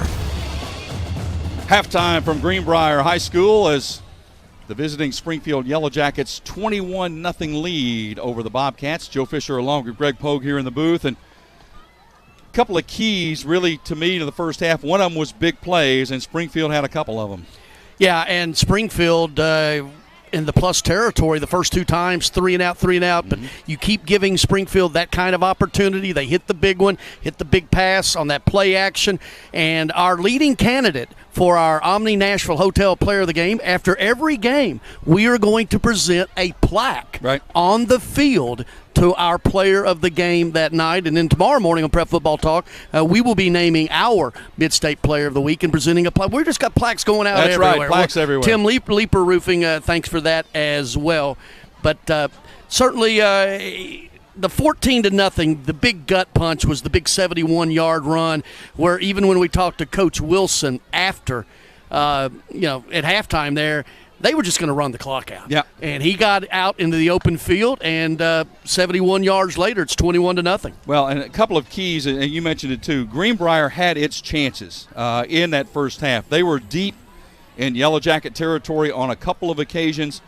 Carson threw a couple of interceptions inside basically the red zone, where they had a chance one time, as you mentioned. Better off probably to just throw the ball away and live to play another day. Instead, tried to force it over the middle, throwing back across, and that's almost always asking for trouble. And then, as you said, it was 14-0, and we were sitting here thinking, I know Greenbrier's coaches are thinking, let's just get to the locker room. We're down 14-0, things are okay. And then, bang, the 71-yard touchdown run, and that changes the complexion of everything. Yeah, Crenshaw again. So far with 178 yards of total offense, just himself, right? Yep. 98 yards rushing, 7 carries, 2 touchdowns for Crenshaw. And then, as you mentioned, 178 total yards for Springfield in the first half. But again, that's basically 2 plays, the 44-yard touchdown pass and the 71-yard touchdown run. That's the vast majority of it. The struggle here, Carson 6 of 17 passing, 108 yards, 6 carries, 23 yards, but a couple of really big interceptions. Well, and those 2, he didn't take advantage of the new rule in high school football outside of the pocket. You can throw the ball away. Didn't that. Chose to throw late over the middle, turnover, 2 turnovers down in the essentially the red zone, but if you will. But the thing is, I did not see, and maybe it was by design, but this shotgun wing tee, I did not see a lot of the misdirection, where they'll line really 2 running backs right off each right tackle, left tackle, and they'll do a bunch of hoochie-me-coochie stuff. That's a word, and right there, and a bunch of fakes. And I maybe, 4 or 5 plays at the most. But think about the ones that worked. The one that was the misdirection they threw back across to the other side, got 54 yards on the pass. It was wide open. It worked on a couple of occasions, when they look to run that, but we haven't seen a lot of it. And the other thing, we haven't talked about Nathan Robinson much at all tonight. Not offensively, particularly. He's been set up at that tight end and blocking only, I guess, for the max protect. But you'd think a target or 2 down the seam or something to do that, or even when you got down close to the red zone, throw it up, let him go get it. Defensively, he's been held in check as well. So put yourself at halftime here, Springfield leading 21-0. So put yourself in John Elmore's locker room. You're talking to your Bobcats at halftime. You've taken that big hit at the end of the half, and you could see it. I mean, it kind of takes the air out of the balloon a little bit when it's instead of 14-0, now it's 21-0. Especially when the team was just trying to run the clock out and then go 71 yards with it. Greenbrier will get the ball to open the second half. They need to stack some first downs on top of each other, get into a little bit of a rhythm, get their playmakers involved, and we really hadn't seen it. But then again, you're looking at it. This is a defense last year that's 4-4-3 of Coach Wilson. His brother is the defensive coordinator, Drew, and this is an all-in-the-family thing over there, all the way back to Coach Randy Thomas and then the legendary Boy Smith at Springfield. Their father played for them and everything.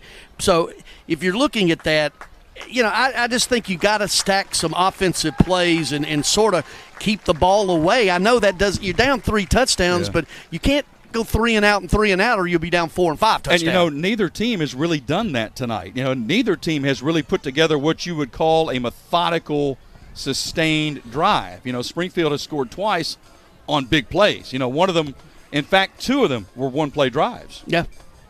So, neither team's had to do that. Now Springfield has the luxury of not having to worry about doing it again. They can try to play a little bit of keep away here. And let's turn it the other way. Dustin Wilson, are they thinking, okay, let's go ahead and do the knockout punch here. Let's score one more time and put this thing away? Yeah, I think so. You really do. And also, this is a team that's in a incredibly tough region. 5A, Region 5A, Tullahoma wins the state championship out of that region. You've got Pearl Cone, and we know everything the Firebirds are all about. It's not a big region, but you've got Portland, Clarksville Northeast, Clarksville Northwest. No, excuse me, I'm in the wrong. Yeah, Henry County That's as right. well. That's with Springfield. And the other side of it, a 9-team region. Greenbrier's thought to be one to moving up a little bit. Went 3-7 last year, 3-5 in the region, sort of on the cusp of the playoffs in Region 5-4A. But you're talking about Tullahoma, Pearl Cone, Montgomery Central, Marshall County. That's right. Down in Lewisburg. Great football tradition there. Absolutely. And Creekwood, where we're going to be next Friday night. Fairview at Creekwood. How about Pearl Cone last night? Yeah. Cane Ridge, last-second field goal, wins the game. So going to be an interesting year. But talking about that region, I thought that when we were talking to the coach the other day, 9-team region, you're fighting for 4 spots. There are other regions around the state. 5 teams are fighting for 4 spots. A little easier to get in. So, but that's the hand that they're dealt. And it's pretty far flung too. Lawrence County, which is essentially Alabama, right? Lawrenceburg, along the Alabama state line to the south. So, yeah, 9-team region with that. Next week, Fairview Creekwood, and then in 2 weeks, Riverdale will host Blackman, and we will be getting to see the number 1 player in the state of Tennessee, and Elijah Herring, the linebacker. His brother is already at Tennessee. He has committed to Tennessee. He's the number 1 ranked player in the state, and really right on that cusp of a 4/5 star. Yeah, it's interesting. We talked about Nathan Robinson earlier here, who is committed to Tennessee. And now welcome to the field. From what I understand, if he signs and goes to Tennessee, he'll be the first SEC signee out of Greenbrier since the 60s. Now, there have been players that have played there, but in terms of signing as a scholarship athlete to play football, according to the coach, he'll be the first since the early 1960s. That's a nice nugget. It is. And who told you that? He did. So, but, I mean, it'll be curious. And, again, we have not called his name certainly on offense tonight. Now, I think he's primarily going to be a guy that projects to be a defensive player at the next level. But well, they use him here staying up on the outside. They want him running around, making plays, whatever. Coach Elmore said that at times they will put him on a hand in the dirt, but that's what he's going to be on the next. He's looking at a defensive end for sure on the next level. May not have really the true speed to be an outside linebacker at that next level, but he's got the size and the burst. I would like to, but Springfield, that's one thing. If Coach Wilson, this team holds on and wins this, and we'll ask him, the nice job, at least here in the first half, they did of negating Nathan Robinson's impact. But it's interesting. I look, and Greenbrier comes back onto the field. Now Springfield's out here as well as we get set for the second half. First player leading the team out on the field was Nathan Robinson. Coach talked about him, and we talked earlier in the week. He is a leader on and off the field. GPA, 3.9? 3.9, something you're very familiar with, something like that. So, I added 4 years together to get 4. There you go. He just does it all. He's everything you want, and apparently, plays whatever position he's asked to play and does whatever he's asked to do. But it's going to take a big effort tonight from him and his teammates to get back in this one, trailing 21-0. Well, it's our first full weekend of high school football. Every Friday, or when we have some Thursday games, it's 6:15. Statewide show, Murphy Fair, the Prep Guru, Murphy's Matchups. That's always going to lead into our pregame, and then we'll be telling you where we're going to be going, and then at halftime, but certainly after the game, all the way up to the 11 with the scoreboard show with Ray and Devlin. And I heard the shot Bruno took at me. That's okay. We're okay. This is not the Greg Pope, John Burton show, and this is not the afternoon stretch. We have a truce when we're all working together. Well, about 2 minutes left before kickoff here for the third quarter, and going to be interesting to see, as you mentioned, Greenbrier will get the football to open the third quarter to see what Coach Elmore and the troops have been able to dial up here. And a reminder again, playing for that trophy that is obviously means a lot to both of these programs, both of these schools, a trophy that was created back in 2013. We saw it. Some of the VFW members were here, brought it out, presented it before the game. They will present it to the winning coach and the winning team after the game is played tonight. Well, the Carwell-Pitt Trophy, Dwight Carroll, the Carroll Pitt Trophy. Carroll played at Springfield. William Pitt played at Greenbrier. They both entered the service to Vietnam in 1968. Both Marines, I think, and weren't both they? lost their lives in service in Vietnam. And just their families and all of their former teammates. Randy Thomas, who coached here at Springfield, had such success, was a teammate of Dwight Carroll, Right. and they, of course, played for Boy Smith. And we were talking about that at Springfield. What a great tradition, going all the way back, and having to move away from that field, that famed field, when they got the new field over the new high school. But I remember going first time, I don't know when it was, I was prep editor to the Nashville Banner, going to Springfield and Boy Smith Field, and it dripped. It dripped a tradition. Well, just about set for the second half, and we'll see if Greenbrier's been able to dial up anything to get themselves back into this game. Greenbrier has not won this game in a while. Springfield's won 8 in a row. And, in fact, another streak that's going on. Greenbrier hasn't scored in this game since 2018. Yep. Last year, 41-0. Yep. So that's what we were thinking at 14-0. Okay. Mm-hmm. Okay, Greenbrier, you're going to come back out. You're down 2 scores. You get the ball first in the second half. You're in it. Man, that 71-yard scamper really probably maybe just too much to overcome. It may have slammed the door, given what we have seen, unless something drastic changes. But we'll see what they're able to come up with here as we get set to start this second half. Turned out, I tell you what, I've been through some opening nights in high school football in this state when it was nowhere near 72 degrees and nice little breeze and all that. Oh, my goodness. Well, and again, thanks to everybody here at Greenbrier High School, Coach Elmore, AD, head coach, and everybody up here. They bring us our stats. We got some stats in, and they were so accommodating all week long, working with our ops manager, Adam Johnson. So, off and running. Yep. We got 10 and a half regular season games to go. So Springfield will kick the ball away right to left. Greenbrier will receive, and that's been one of the elements tonight as well. And if you're Springfield, I think Logan Leftrick is a guy that is kind of a weapon. His kickoffs have been out of the end zone, so there have been no returns. And he seems to be kicking this direction every time, too. And he just did it again. They're just going to watch it land about 3 or 4 yards deep, and so Greenbrier will start first down from the 20-yard line. He's going to hit that grill. He's trying. He's going to hit that grill. I think he's aiming at it. There may be a little incentive. If there's ever a penalty on the kickoff, or like on an extra point kick, and then they kick off from midfield, it's done. That's right. Hide the cheeseburgers.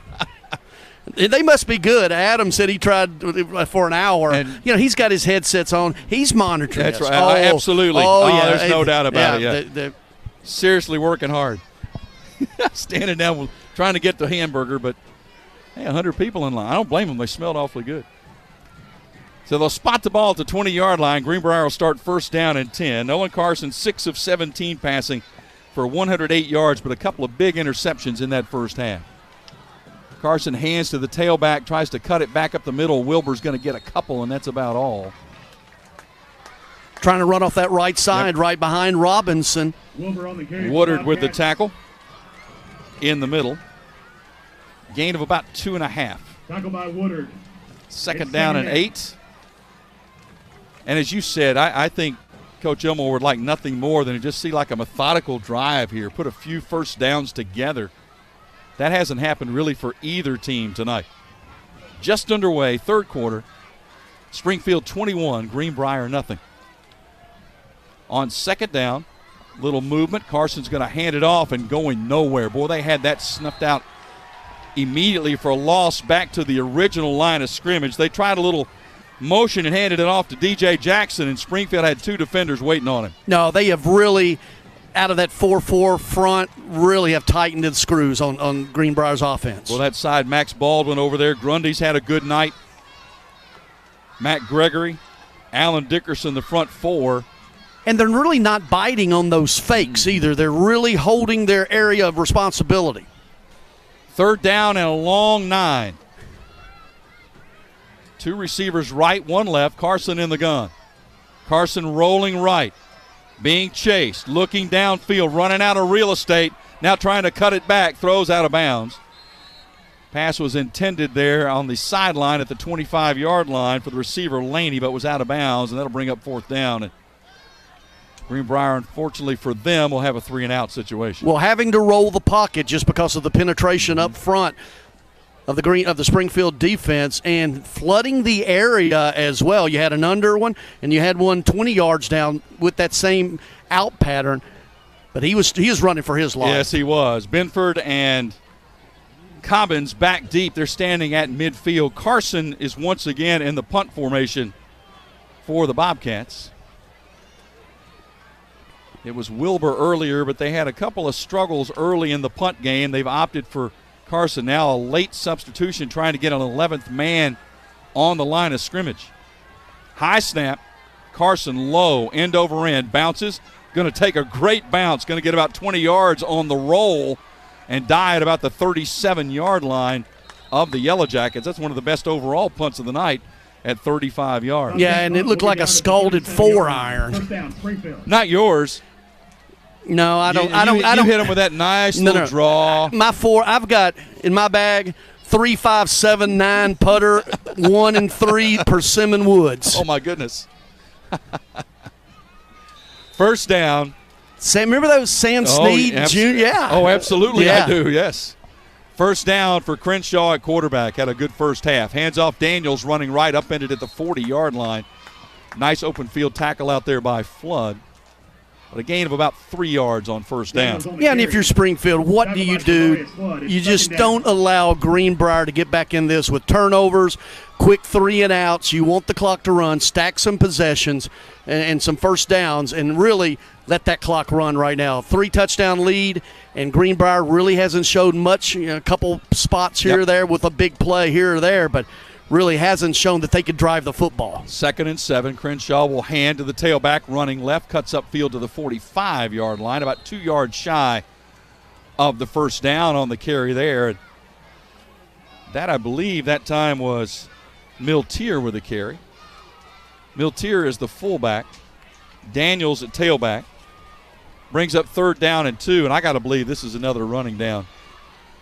That's where Crenshaw comes into play. His being dangerous to run it as well as throw it. Really another challenge for an opposing defense. 3rd and 2. Crenshaw's just going to give to the tailback. Daniels, great tackle behind the line of scrimmage, going to bring up 4th down. Carson Wood from his middle linebacker spot in the backfield about the time that exchange happened. And that's going to bring up a 4th down as Wood, with the penetration, the tackle for no gain on the play officially, brings up 4th down and 2. And here's where, if you're Greenbrier, you just want to stay on side. Do not get the penalty. That would be an automatic first down. Were you surprised they just didn't Crenshaw take it straight ahead? I was. Yeah, that's what I expected. Punt is away. It's a good one. Flood calls for the fair catch and makes it back at about the 12-yard line. That was a good high punt. And Flood, I think, has been instructed to just, field it, call fair catch, and just field it cleanly. That's the best of the night, 43 yards. So first down for the Bobcats, but backed up in their own territory once again. Back officially at about the 12-yard line. Next week, we're at Creekwood. Fairview and Creekwood, another little neighborhood thing going on there. Just a quick Uber from Adam's house. I'll be coming from Rutherford County. That's okay. Well, you'll take the helicopter, won't you? The station helicopter? Won't you bring that over? That's what I thought. Well, we had one that got stolen when all the AC units got stolen. Well, there is that. That's right. First down, Carson with a handoff, and, boy, going nowhere. Wilbur is just flung to the ground on the tackle for loss by Woodard. Joe Woodard.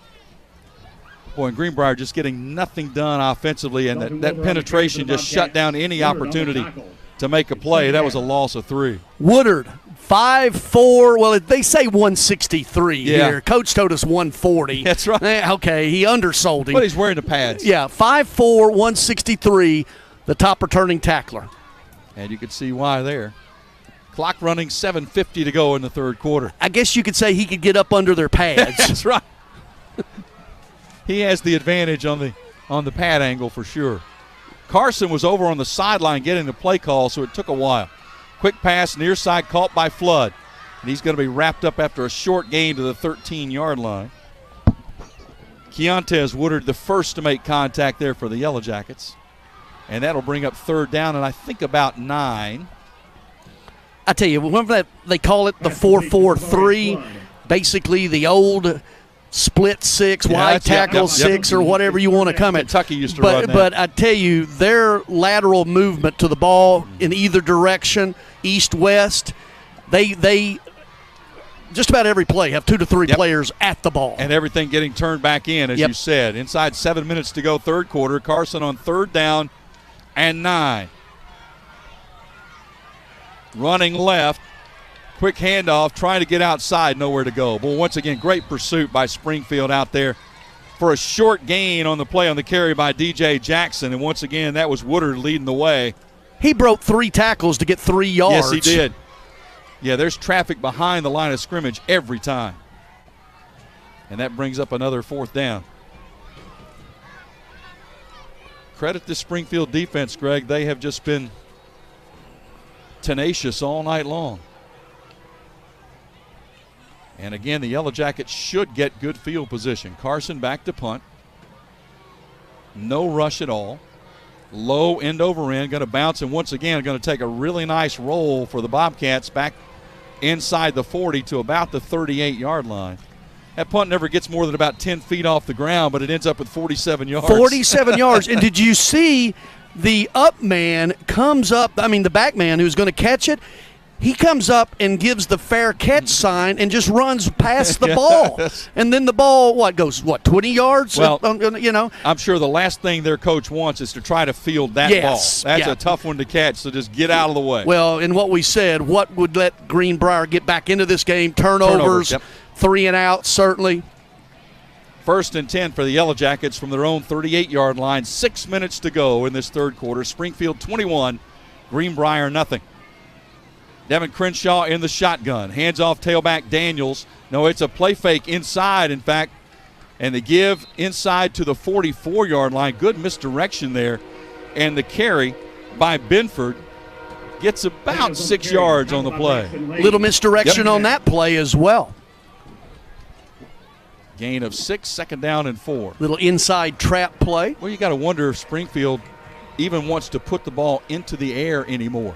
5.5 to go, third quarter. The answer is yes. Crenshaw, there's the pass over the top of the defense. 30, 25, 20, moving outside to the 10 and to the end zone. Touchdown, Yellow Jackets. Flair with a touchdown reception. That little quick play fake got behind the defense, 56 yards for the score. Robinson was not on the field for that play. And he's running off, and he's healthy. Yep. But he has been no factor tonight. Credit Springfield, I guess, defensively. He's not been a factor, but then defensively they've not really had any issues either. No, they've run the ball right at him. Mm-hmm. And that play action just then set that play. The running back releases. Nobody went with him. 56-yard touchdown pass from Crenshaw to Flair. 5:20 to go in this third quarter. It's all Yellow Jackets. Springfield 28, Greenbrier nothing. It's a Bill King Show. Pac-12 football is a joke. It's a laughing stock. It has been left behind by Father Time a long time ago. It has not been prominent in a decade at least. And do you want to know why? God-forsaken leadership. That's why. Weekday mornings beginning at 6 on Sports Radio 560 on 95.9 FM. This is Nashville's best high school football coverage. WNSR's Mid-State Checkdown High School Football Game of the Week. Here's Joe Fisher. 5:20 to go, third quarter. Springfield, after the 56-yard scoring pass, extends their lead to 28-0. And once again, the kickoff, which is going to go into the end zone. And Greenbrier, to this point, just stands at the 10-yard line and just looks and watches it fly into the end zone. They don't even try to go back and field it. Or protect the hamburger grill. Exactly. Somebody needs to do that. Let you know, this year, the mercy rule may come into play. Last year, 35 points in the second half. It's now 30 points with the running clock. It will run except for timeouts, injuries, whatnot like that. Now, does it run, and if the score gets back inside 30, you go back to normal? Yes. Right. But there is something that I read here that I've got a question about. If a team holds a 35-point lead at halftime, the second half is played with the running clock, but then that's been moved to 30. But it's not just the halftime lead. It's at that advantage in the second half. Long pass, looking downfield, has a man just a little bit overthrown. Flood got a couple of steps behind the defender. Carson showed a good arm right there, rolling out to the right. Aired that out about the 35-yard line, but just a little bit too strong. That had about, 45, 50 yards of air underneath it, and he had the guy, just overthrew him. Boy, coming out, Reese Jones, I looked down on the Greenbrier sideline, and Reese Jones, who is a two-way player, starting left tackle, also a defensive lineman, came out, looked to be a bit shaken up. Yeah, both of these teams use a lot of, both ways, yes. 2nd and 10, 5:13 to go, third quarter. Handoff, nice cutback by Wilbur, going to run to the left, lowers his shoulders, going to get it close to the 30-yard line, gain of about 7 yards on the play. One of the better runs of the night. Dalton Wilbur on the carry. Wilbur coming to the right and then cut it back against the grain, back to the left, and got 7 yards, and that last couple of yards was pretty tough. And there was a flag down at the end of that play. Penalty signaled against the Bobcats. Illegal motion. Boy, that hurts. You finally get a decent gain, get yourself in a third and short situation, and instead of that, now you're looking at second at about 15 or 16. Yeah, there was a hole there, that little misdirection trap play going off the left guard right at that hole there, and he had kicked his guy out, cuts back in. Nice run, but illegal motion. Greenbrier went 3-7 last year, lost to this Springfield team 41-0 in last season. Carson rolling right, being chased. Guy have to get rid of it. Maybe a face mask. Yes. They're going to drag him down. The tackle for loss at the 11. I don't see a flag. The flag on this near side. Okay, I could not see it come down. It looked pretty clear to me. Yeah. Sort of got his head turned with a handful of face mask. That'll be a break for the Bobcats. Yeah, get them out from the shadow of their own end zone. What a night. Joe, what a night, man. Great night to sit out and watch some high school football, and glad you're with us wherever you may be listening on WNSR. WNSR.com. You can download the station app, 560 AM, 107.9 FM, 95.9 FM. Got a player down on the other side. It's a Greenbrier player who's down. Looks like a cramping situation at about the 23-yard line. I don't think, Greg, they threw a flag. I think they did, yes. I mean, I'm still waiting for them. They haven't made the indication yet. Well, yeah, the near side line judge did throw a flag. I promise. I'm with you. Nate Castleman is the Greenbrier player who was slow to get up. Or he lost his cheeseburger napkin that we never did get. Oh, we could get a napkin.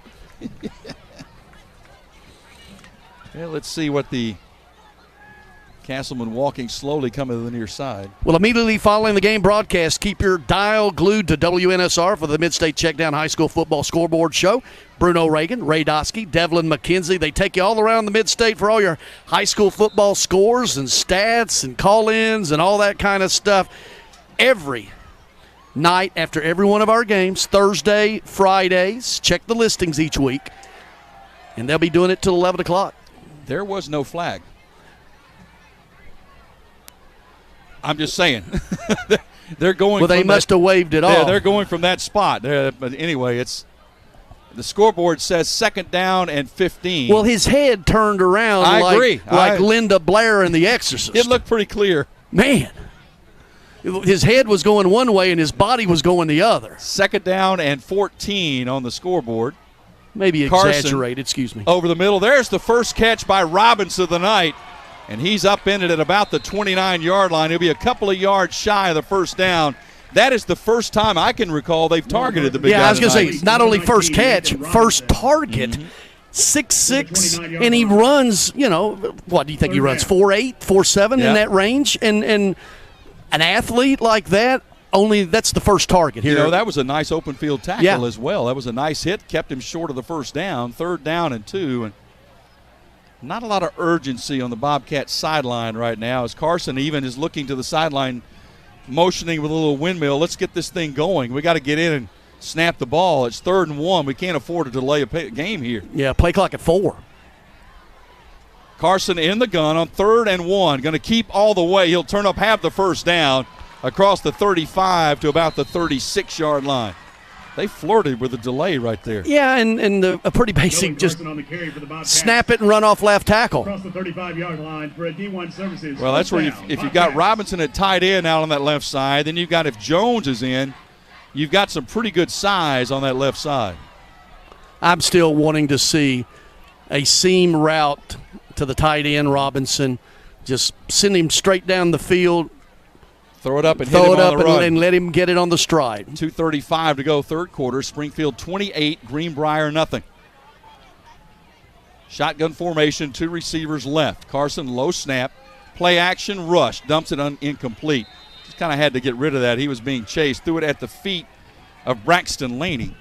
Brings up 2nd and 10, and Carson, the last one to get up. He got hit at the end of that play. Tight end was set to the right, rolled to the short side of the field again with the power part of the formation to the right side, to the more broad area of the field. Greenbrier has used that, like either side of the hash mark, really trying to flood those areas in the shorter field, but that's what they did. Then they kicked it back to the other side and had the big and had the big one. Yeah. Had a 54-yard gain in the first half. 2nd and 10. Carson going to roll right this time. Looking. Pass intercepted. Tackle made at the 43-yard line. Pass is intercepted on the play by Parker Betts. Betts is the backup quarterback. He's the backup safety. And that's 3 picks tonight thrown by Carson. He was looking for Laney. Right, into double coverage. They had the receiver bracketed underneath and over the top. That was a tough one. 2:07 left, 3rd quarter, in a situation now where you would think Springfield will just, I would think, keep the ball on the ground, although we thought that last time and they went for the home run and got it. That Bobcat has a tail. It came up here and said hi to us. He's also wearing camouflage pants and boots. Kids. Daniels running right on 1st down. He'll be dragged down by Robinson after a gain of about 4. And I would probably a parent. Daniels on the carry. Tackle by number 19, Nathan Robinson. Tell you what, good crowd tonight. A lot of folks here, and Springfield brought a bunch as well. Of course, it's, 6 miles away? Mm-hmm. Well, Greenbrier and Springfield city limits bump each other. Mm-hmm. Came up through Ridge Top. Yes, sir. Yeah, I thought about cruising by Highland Rim Speedway. Haven't been over there in a long time. See if Bobby Hamilton Jr. is still running over there. Oh, no. 2nd down and 6. Running left with plenty of room to the 45-yard line of the Bobcats. That will be a 1st down. That's Daniels again. Boy, you got to think this Greenbrier team is kind of a little bit deflated now. Might be kind of on their heels a little bit. Yeah, and just the push off that left side, the drive from the left tackle and the left guard, push the line 5 yards down the field, and just really dominant both sides of the line of scrimmage right now. Coming up on the final minute of the 3rd quarter. And the Yellow Jackets kind of taking their time, which is no surprise. Robinson at left end with his hands on the dirt. Quick pass is caught, and a great tackle in the open field made for no gain on the play. And I believe that was Nate Castleman with the tackle. They tried to run one of those little screens, a receiver screen, to let one pick off of the other one, and Castleman fought his way through it and then hung on for no gain. A lot of times you see that as an illegal pick as well because they're blocking while the ball's in the air. 25 seconds left to go, third quarter. Actually, a loss of 1. That technically will be a tackle for loss for Castleman. Crenshaw with a handoff. A lot of room over the left side. Woodard's going to push it to the 35-yard line. It's going to be very close to a Yellow Jackets first down on what should be the final play of the third quarter. It will move the let's see. I believe it's a first down. Yeah, they're going to move the chains.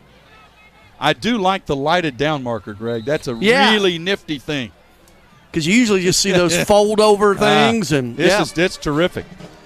3 quarters in the books. It's all visiting Springfield. 28-0 Yellow Jackets. Back with the fourth quarter after this. Founded in 1974 and serving the Nashville area in Mid-State since 2015, Star Leasing Company is a one-stop shop for all semi-trailer needs. With 13 locations nationally and serving Tennessee cities and nearby areas, Star Leasing does semi-trailer leasing and rentals, purchases new and used trailers, offers maintenance and unscheduled repairs on Star Leasing and non-Star trailers, including over the road, and can take care of all your semi-trailer needs, from brakes and tires to full rebuild. Member of the TTA, Star Leasing Company is not your typical semi-trailer leasing company. Learn more at starleasing.com. Sir Speedy is a proud sponsor of high school football on WNSR, Nashville Sports Radio. At Sir Speedy Music City, we provide commercial print, signs, and mailing services to companies all over Tennessee and actually all over the world. If you need anything like that, you give us a call, 615-832-9511, SirSpeedyMusicCity.com. We are a proud sponsor of high school athletics on WNSR, Nashville Sports Radio. Call us at 615-832-9511. Go to the web at SirSpeedyMusicCity.com or email us at print@SirSpeedyMusicCity.com. We are the official sign company of the Mid-State Checkdown High School Football Game of the Week. You're listening to the Mid-State Checkdown High School Game of the Week on WNSR. Here's Joe Fisher. Thank you, John Young. 12 minutes left to go. Springfield 28, Greenbrier nothing from Greenbrier. Joe Fisher, Greg Pogue, Adam Johnson with you. Yellow Jackets with the ball, 1st and 10 from the Bobcats' 35-yard line. Devin Crenshaw at quarterback, and a whistle is blown before the snap. Now, what neither team wants and neither coach wants is to see sloppiness here in the fourth quarter. That's a delay of game on the Yellow Jackets. You certainly hate seeing that coming out of the end of a quarter break. Yeah, you think that play would have been called already. Yep, probably so. 1st and 15. 2 receivers right, 1 left. Crenshaw in the gun has had a big night. Looking to throw on 1st and 15. Has time. Throws down the near sideline. Pass is almost intercepted. Was a little bit underthrown. Nolan Carson was right there, and he's a little slow to get up. And, he's one of those guys, and he's not gotten up yet. Greg, we talked about how many of these guys are two-way players. Well, Carson may have played every play tonight because he's also been the punter. Don't know if he's been on kickoff. Don't know. Because they only did that once. Yeah, that's right. So, tell you what, on that play, though, Springfield did a really good job in pass pro, picking up the blitz from the outside linebacker from the left side of the defensive formation, and he had come clean, got picked up at the last moment, and that allowed the quarterback just to stand in there. And tell you what, he's a hoss. Yep, sure is. Yeah, he being obviously Devin Crenshaw. 6'1", 232 senior. Last year, 1,166 yards, 12 touchdowns passing. 987, 13 touchdowns rushing, so 25 touchdowns and right at, 1,353 yards. I did that. I am a product of the Kentucky public school system, and I got that. So you added 1180 and 990 and got 1,300? No, I go 1166 and 987, and then that is way off. Like I said, 2,253 yards. That's a little better. That's what I said, wasn't it? I didn't carry, No, you did not carry the one. I didn't carry anything. Carson is I'm carrying on right now. There you go. Carson is still being tended to on the sideline. And, you hope Greg, that this is just, a cramp or just fatigue, if nothing else, but they are taking their time with him down there. Well, if you add Crenshaw and Lamarius Daniels, who had 1,240 yards and 11 touchdowns, so that would be 36 touchdowns. I'm very careful now with my math, with the Antioch pride here, the Antioch High School. 3,693. So right at 3,700 combined yards between those two players last season. They are still tending to Carson down there, and I can't tell. Let's see. He's still down. Now they're finally helping him up to his feet. And he's walking with some help. Yeah, gingerly. Yep. And, boy, you hope, Greg, that's nothing more than just a serious cramp or a hamstring or something like that. Well, plays center field safety and had come over late and got tangled up with the receiver and the cornerback. So that means a change in the defensive backfield. And as I looked out there on the field, Bryson Meeks, who is a junior out there defensively, up the middle, a run to about the 30-yard line. That is Woodard with the carry. Will bring up third down and about 4. Got a few players still getting up slowly. Yep. Even with moderate temperatures, the first game of the year, there's really no way. I know they've scrimmage and do all of that and jamboree and all of that, but there's no way to simulate this kind of action in practice or in scrimmages or jamborees. Third down, Woodard. Nice open field tackle made by Wood. It's going to stop him shy of the first down. It'll be 4th and 3. I would think that they would line up and just run it and go for it here on 4th down. Yeah, there's really no need to. You don't want to come and kick. Although, you know what, though? You'd like to get a kick in a game situation, but when you're up 28-0, fourth quarter. They're going to go for it on 4th and 3. Crenshaw at quarterback looking to throw. Fires, pass is batted down, incomplete. Threw that one into traffic. He basically threw it almost into the hands of DJ Jackson, who knocked it down. Had he been able to hang on to that, might have had some room. Well, he had the catch, and when he goes back and reviews that, he had an interception with some open yardage, but his first instinct was just to bat it down. He lets that ball get into it because there was no one else around. That's right, but it is the turnover on downs, and so it'll be first down. Yeah, for but Greenbrier. you want that INT. You want one in that column. Looks good in the paper. Would that be the Robertson County Times? That would.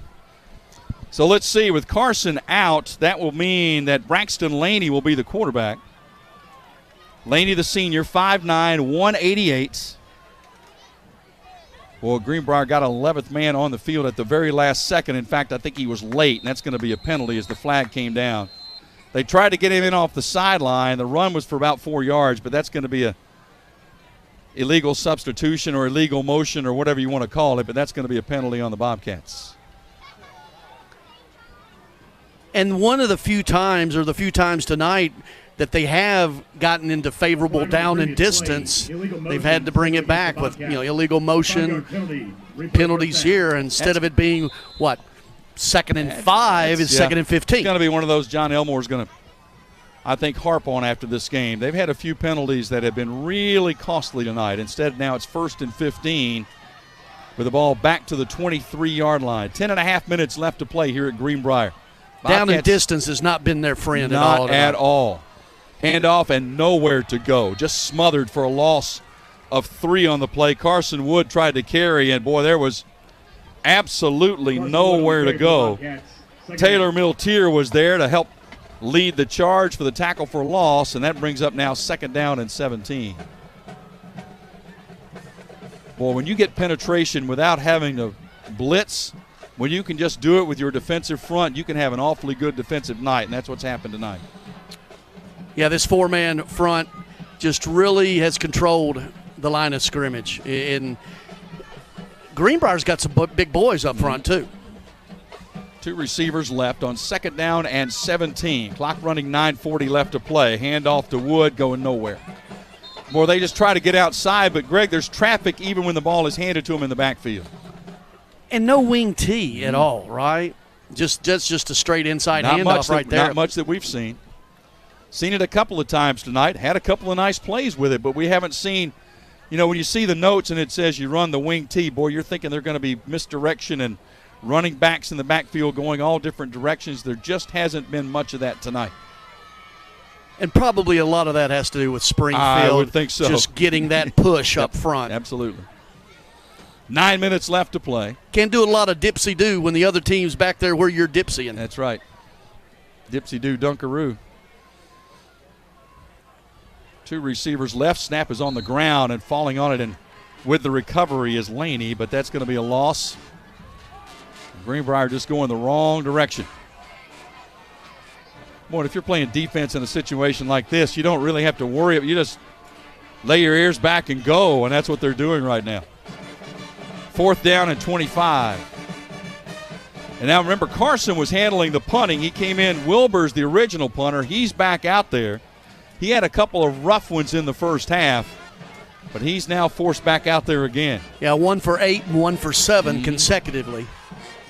This one's a little better. Fielded at the 45 on a fair catch. He had plenty of room to run, but I think Cobbins was under instruction just to make the fair catch. 31 yards on the punt.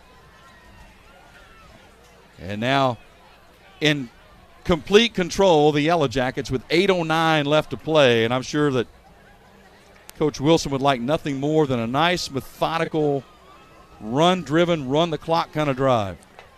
We go back to that first half at 14-0.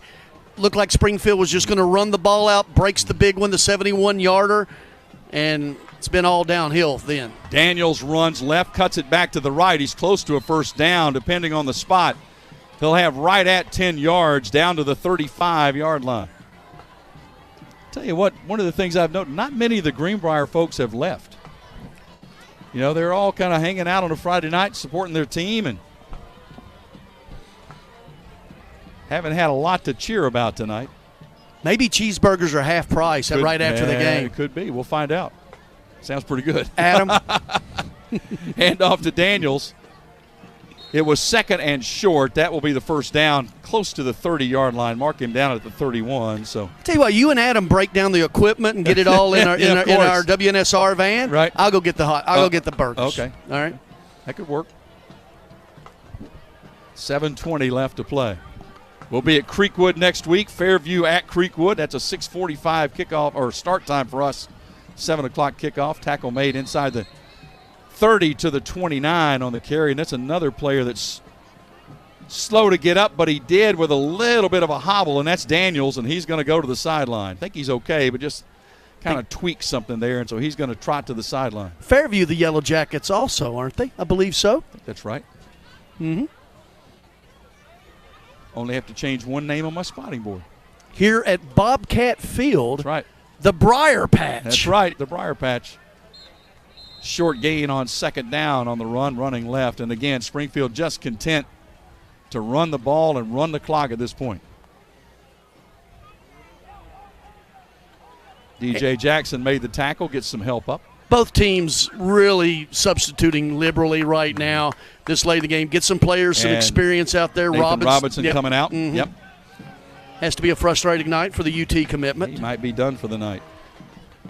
Yeah, he's walking not to the sideline. He's walking back to the bench on the sideline. Helmet off. Yep. Handoff, Woodard up the middle. Breaks a couple of tackles. He's going to have the first down inside the 20. Keontae Woodard, the senior, 5'6", 167. Woodard on the carry. Pushes it inside the 20-yard line. Straight up the middle, looks like a little pinball bouncing off that traffic for about nice gain there. Little Robert Newhouse look. 5:48 left to play. Clock is running. Springfield leading 28-0. Yellow Jackets 5:40 away from their 9th consecutive win in this series, and trying to keep Greenbrier scoreless for the 4th straight year. Right up the gut. Daniels back in there. Lowered his shoulder, powered it to the 5, 1st and goal. Nothing really extravagant about that. Just power football, tackle to tackle, run it straight ahead. If you can stop us, you stop us. Yep. And I think Springfield wants to go quickly here, and they do. They'll hand it to Daniels again. This time in there to make the tackle is Wood at about the 3-yard line. 2nd and goal as we approach 5 minutes left to play. Springfield last year, of course, 10-3, won the region. Most people, I would think, Greg, would pick Springfield to win the region again this year. Yeah, went 5-0 in the region last year. And a couple of players slow to get up, and I believe a timeout is taken. We'll take it as well with 4:50 left to play. Springfield 28, Greenbrier nothing. Today, my new dad and I shot off a rocket in the park. Today, my new son and I failed to shoot off a rocket. The rocket launched into the air. And then crashed into the pond. I'll never forget that day. I'll never forget that day, even if I tried. You don't have to be perfect to be a perfect parent. Thousands of kids in foster care will take you just as you are. For more information on how you can adopt, visit adoptuskids.org. A public service announcement from the U.S. Department of Health and Human Services, Adopt U.S. Kids, and the Ad Council. This is WNSR's broadcast of the Mid-State Checkdown High School Game of the Week. Here's Joe Fisher. It's been all Springfield tonight, 4:50 left to play. Springfield 28, Greenbrier nothing. Joe Fisher, Greg Pogue, Adam Johnson with you from Bobcat Field in Greenbrier. And a snap and a whistle and flags down. I'm not sure they were fully set or ready to go. A lot of penalties coming out of timeouts and breaks in action. And after every game, we will be presenting the Omni Nashville Hotel Player of the Game. A nice plaque will be presenting down on the field for that. Got some hardware to hand out. Got a pretty good idea who might get it tonight. Just thinking. I don't think we'll need to go to a third party on that one. Daniels goes in standing up for the touchdown for the Yellow Jackets. That pushes it to 34-0. And again, Greg, there was no magic the last couple of times. It was just hand the ball off and run up the middle, and Springfield just kind of asserting itself right now up the middle. Well, Greenbrier, that front goes both ways mostly. They have been substituting a lot here in the second half up front, but just power football. Leptrick on to attempt the extra point. And his kick is up and good.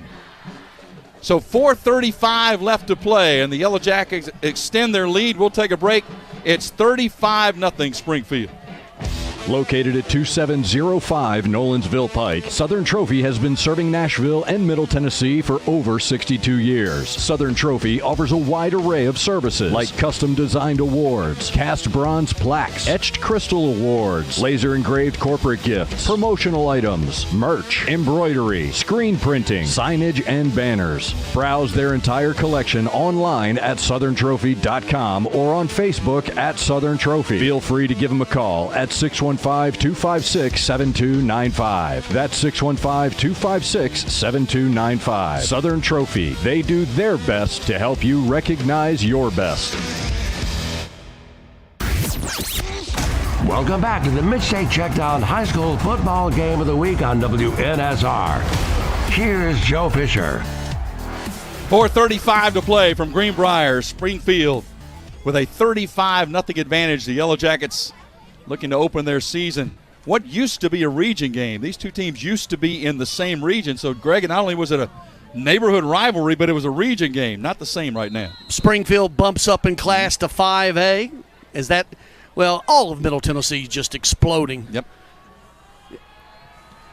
Kickoff is away, and that's going to be another one that's going to go into the end zone. And Kid's got a leg. He does. Everyone lands about 6 or 7 yards deep.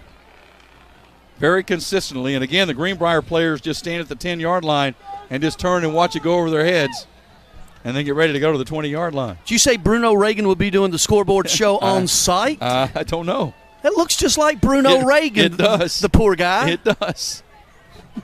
I did a double take. I absolutely did. Well, now, as you mentioned, Greg, we're in a running clock situation now. Once the score gets to 30 points advantage, it goes into a running clock situation. In the second half, yes. And that's where we are now. So So the clock is running, 3:50 to go, and I would say probably both coaches are probably pretty happy about it at this point. Certainly for Greenbrier, get out of this with no more injuries. Handoff and running right, and again, the penetration, and it goes back for a loss back to the 17-yard line.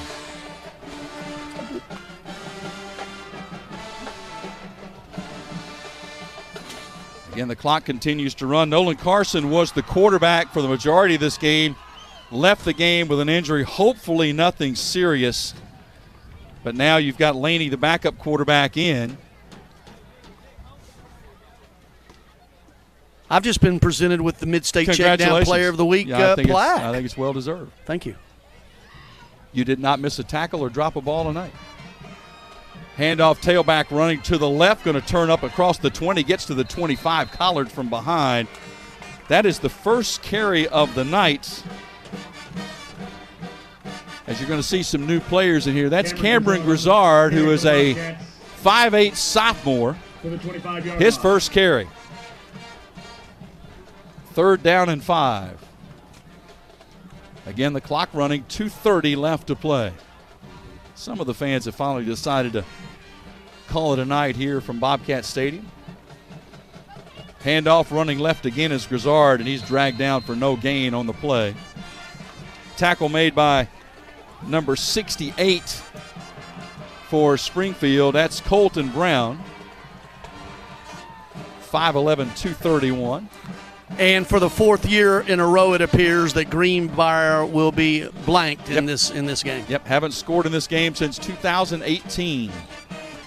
Lost 41-0 last year and trailing 35-0 now. Clock is running. I don't know, Greenbrier might just let the clock run out 4th down and assume that they Springfield run it down. Would just take a knee and just get it over with. Yeah, you'd think so. Yeah. I think that's what they're trying to do at this point. So they stopped the clock. Well, Greenbrier took a timeout. Okay. Fairview at Creekwood next Friday night. Looking forward to it. Let's take our final break. 1:37 left. 35-0 Springfield. Adopt US Kids presents multiple choice parenting. You've messed up your daughter's haircut. Do you A, get spiritual? Mom, where's the mirror? Beauty is within. Oh. B, find the positives? Less time blow drying, more time texting? Or C, show empathy? Mom, you really don't have to. Twinsies. I kinda love it. You don't have to be perfect to be a perfect parent. Thousands of teens in foster care will love you just the same. For more information on adoption, visit adoptuskids.org. A message from the U.S. Department of Health and Human Services, Adopt U.S. Kids, and the Ad Council. You're listening to the Mid-State Checkdown High School Game of the Week, live on WNSR, Nashville Sports Radio. Here's Joe Fisher. After the timeout, Greenbrier on 4th down will take the snap and the handoff, and it's going to go nowhere. And that will force the turnover on downs. And I really don't know if, with the running clock, Greg, they may only have to snap it one time to get to the end of the game. Interesting timeout there as well, but wasn't after 6 in the first half, 3 each team. Wasn't that the first one of the second half? Yeah, it may have been just to get some guys in that had not been in at all, just to get them into the game.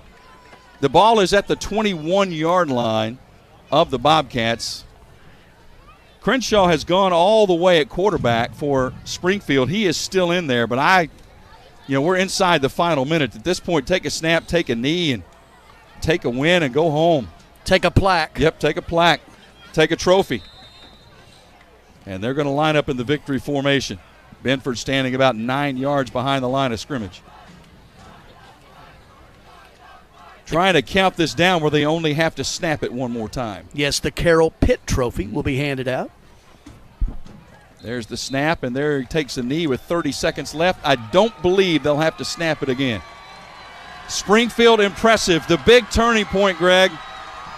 The 71-yard touchdown run at the end of the first half that really took all the wind out of Greenbrier's sails. Yeah, 14-0, very doable. You go down 21-0, even though you get the ball back, not taking advantage of some short field position situations, couple turnovers where you have the opportunity to put some points on the board, but Springfield just controlled both lines of scrimmage up front, and I think that's where I think this game was won in the trenches. Well, these are neighborhood rivals, but shaking hands. A lot of these guys have grown up playing against each other their entire lives. They're kin. Absolutely. Yeah. Springfield wins it over Greenbrier 35-0, ninth straight victory in the series for the Yellow Jackets, who open 1-0 on the season. Greenbrier, the Bobcats, held scoreless again in the series.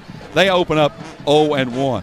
Stay with us. Post-game show is coming up right after this. When was the last time you did something fun with family, friends, coworkers, and clients? What if I told you about a place under one roof that offers affordable entertainment for all ages? That's what you'll find at Strike and Spare Family Fun Centers in Donaldson, Hermitage, Tusculum, Hendersonville, and Murfreesboro, with bowling, games, food, drink, and entertainment for all ages. Enjoy an enhanced experience in Hendersonville or Murfreesboro, where they feature additional fun with bumper cars, laser tag, roller skating, and more. All locations are open 7 days a week, including holidays. Visit online at strikeandspare.com. Strike and Spare, where fun is bowling. I'm Joe Fisher. Join me for the Mid-State Checkdown High School Football Game of the Week. We will be at Creekwood High School on August 26th as Fairview visits Creekwood. It's a 6:45 airtime. Looking forward to some great high school football.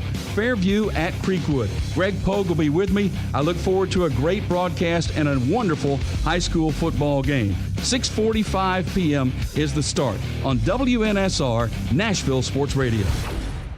Now it's time for your Mid-State Checkdown High School Football Game of the Week post-game show with stats and analysis of the game and your Mid-State Checkdown Football Player of the Week. Here's Joe Fisher and Greg Vogue. Well, I don't think it's a big surprise, Greg. Springfield dominates this game. They win over Greenbrier 35-0.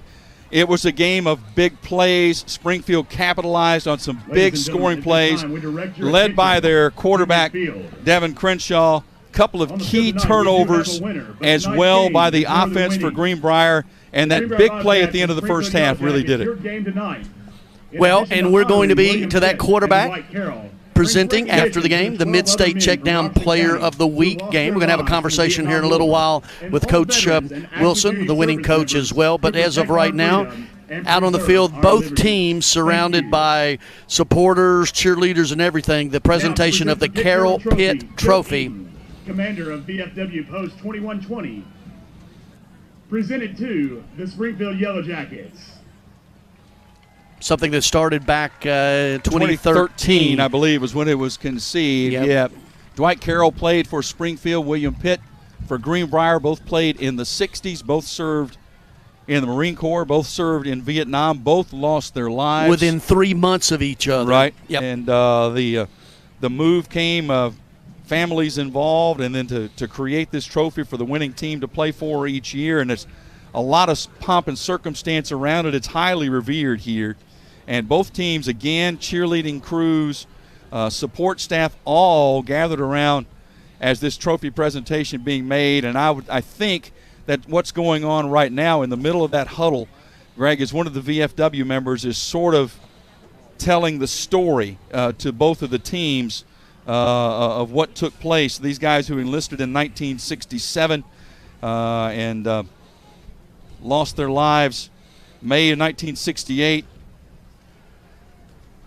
Won in August in 1968, and they create this trophy to kind of tie back to the past and remember as well. And when we got here tonight, Greg, a lot of former military VFW people are here and were a part of this whole thing. Yeah, I saw a neat moment out as we were coming in. There was a VFW table set up, and there were students, cheerleaders, and looked like some of the players who were in the running around before they got dressed. They were sort of holding court, explaining to them also then what this moment is about, and it's a very touching moment down on the field right now. Both teams are out there, and as you mentioned, member of the VFW in center right there speaking to both of them. And, the tradition here, Greenbrier, Springfield both these schools are what? A century years old. This is the 100th year for Greenbrier. For the school, yes. Yeah. Yep. And, we were talking to Coach Elmore. First, I want to say thank you to Coach John Elmore, the AD and the head coach here at Greenbrier. Just rolled out the red carpet as we were going through the week. And with Adam Johnson, our operations manager, and everything, we talked to both coaches in a teleconference earlier in the week. And It's going to be a fun year, man. It's going to be a fun year. Yep, looking forward to it. It was a great way to start it, and it was, boy, you kind of thought the way the game was going early, Greg, it was kind of 3 and outs back and forth, and Greenbrier's defense was hanging in. And even though the game was being played basically in the Bobcats' half of the field, they were hanging on. But then a couple of turnovers, and then finally the dam kind of burst, and one big play led to another. And then the really big one at the end of the first half, the 71-yard touchdown run by Devin Crenshaw, that really sort of put this game on ice. Saturday, August 27th, and Greenbrier Middle So now the ceremony finally ending Tuesday night on the field. A lot of respect between these two. I love that. It means a lot to both of these programs, but a lot of respect between these two all night long. Well, Coach, talking with Coach Elmore, his mom's side of the family, all of them went to Springfield High School. That's right. And his dad had played here, and everybody on his father's side went to Greenbrier. So covered. So you had family sitting on both sides, which is, for my family, that's how we get along. That's right. We're going to hopefully catch up with Coach Wilson here in just a moment. He's kind of having, I think, some final words with his team before they head to the locker room after breaking up the conversation. And, it's one of those, I don't know what you, as a coach, you're always going to be finding things you want to improve on. Penalties might be part of it. But overall, they did not make a lot of mistakes tonight. And those penalties came a lot early, too. There were motion, sitting, things like that. I still didn't get the delay of games. We had several of those as well. But certainly those are the kind of penalties, procedure-type things that you can just work out, get in a game. And, again, it was pretty cool. This crew tonight, I mentioned it, just how fun it was. Let me get my notes. Richard McWhorter, yeah. He is the assistant executive director of the TSSAA. He's in charge of football officiating and former executive and the chairman of the National High School Federation Rules Committee. And he was the lead referee tonight, the white hat. And for the first time, he called a game with his 3 sons. Now, that's significant. And especially this year, we've got some Thursday night games like Greenbrier at White House this coming Thursday night. Every team in Tennessee this year has to play at least one Thursday night game. You've got crews doing 2 games a week, and some of them might even do 3 a week. And those, those who stuck it out, they make a little bit more money. Yeah, good for them. That's the good part of it. But it's nothing new to just Tennessee. It's nationwide. Just how many game officials in all sports. It's a thankless job. Yes, it is. It certainly is. And I tell you what, I give them a lot of credit tonight. I mean, it's one of those, I think you do a great job if you're an official, if nobody really notices. And that's kind of the way tonight's game went. There was just not a lot of, there was no real controversial moments, to remember. It just kind of clean played game, too. Game, both, really was. Both ways. It absolutely was. Yeah. So they're finally breaking up the huddle down there, and hopefully Coach Wilson will join us here in just a moment. This is one of those, I've got to think, Greg, from his perspective, you're probably relieved as much as anything else just to get through this first one. So, Coach Wilson, are you with us? Yes, sir. Well, congratulations. Nice way to start the season, huh? Yes, sir. Talk about, really, that play at the end of the first half, was that kind of what did it? Did that just kind of seal the deal for you guys? Yeah, it makes a big difference in the game when 2 possessions, 3 possessions. But more than anything with kids, you got momentum. When kids feel good, you see the results. So a lot of momentum with our guys running around making plays, and, that makes a world of difference. Well, and certainly with Crenshaw, we marveled at him at 6'1", 232, and that 71-yard run had a little bit of a kick to it as well, and well on his way. You got to be thinking that he's going to be, if everything continues. Well, I know coaches, you don't look too far ahead, but he's going to be in the Mr. Football conversation in 5A. Sounds good. We're always rooting for our Springfield boys, so whatever happens. But I can tell you in the morning after we break down this film, it'll be all about Clarksville. Robinson was not really a factor in tonight's game for Greenbrier. What was your focus on trying to keep him from being a big part of this game? Nothing. Really? The front change is what took us so long. They come out and played a different front, so good for them, good coaching. But, we got our kid, too, with Crenshaw snapping it, and they got their kid, too, that's highly recruited. But you also got to tell kids and home in on, all 11 of them can't go block him. So we tried to keep them focused and give the kid his credit. He's got a bright future ahead of him, but we didn't focus on him. We focused on team ball. Well, Coach, congratulations. Great start to the year, and I know it's always good to get that first one out of the way, isn't it? Yes, sir. Now time for the 99th time against Clarksville High School. There you go. Wow. And we're going to be down to present a player of the game plaque to your quarterback here in a I've little got while. a good-looking kid you can give it to. He's right there ready for you. We'll do it. See Coach, y'all. Thank you. Thank you very much, Coach. Yes, sir. Dustin Wilson with a win tonight. 35-0. Impressive performance. Yeah, in Springfield, after making the quarterfinal round with Crenshaw, what they've got on both sides of the ball, this is a team that is going to be entertaining legitimate thoughts of a deep run come November in the postseason. Got a chance to do it for sure. Enjoyed it. And Joe? Hey, Joe? What's coming up next? Well, we're going to be going down on the field. We're going to be making a presentation for the player of the game to the quarterback at Springfield. I still can't get over 6'1", 232 pounds, Devin Crenshaw as well. But coming up next, and we're going to be doing it after every game, Ray Doskey and Bruno Reagan and Devlin McKenzie. The Mid-State Checkdown scoreboard all the way to 11 o'clock from the Strike and Spare Family Fun Center studios. Good night from Greenbrier. What happens to your decision-making when you drink? Well,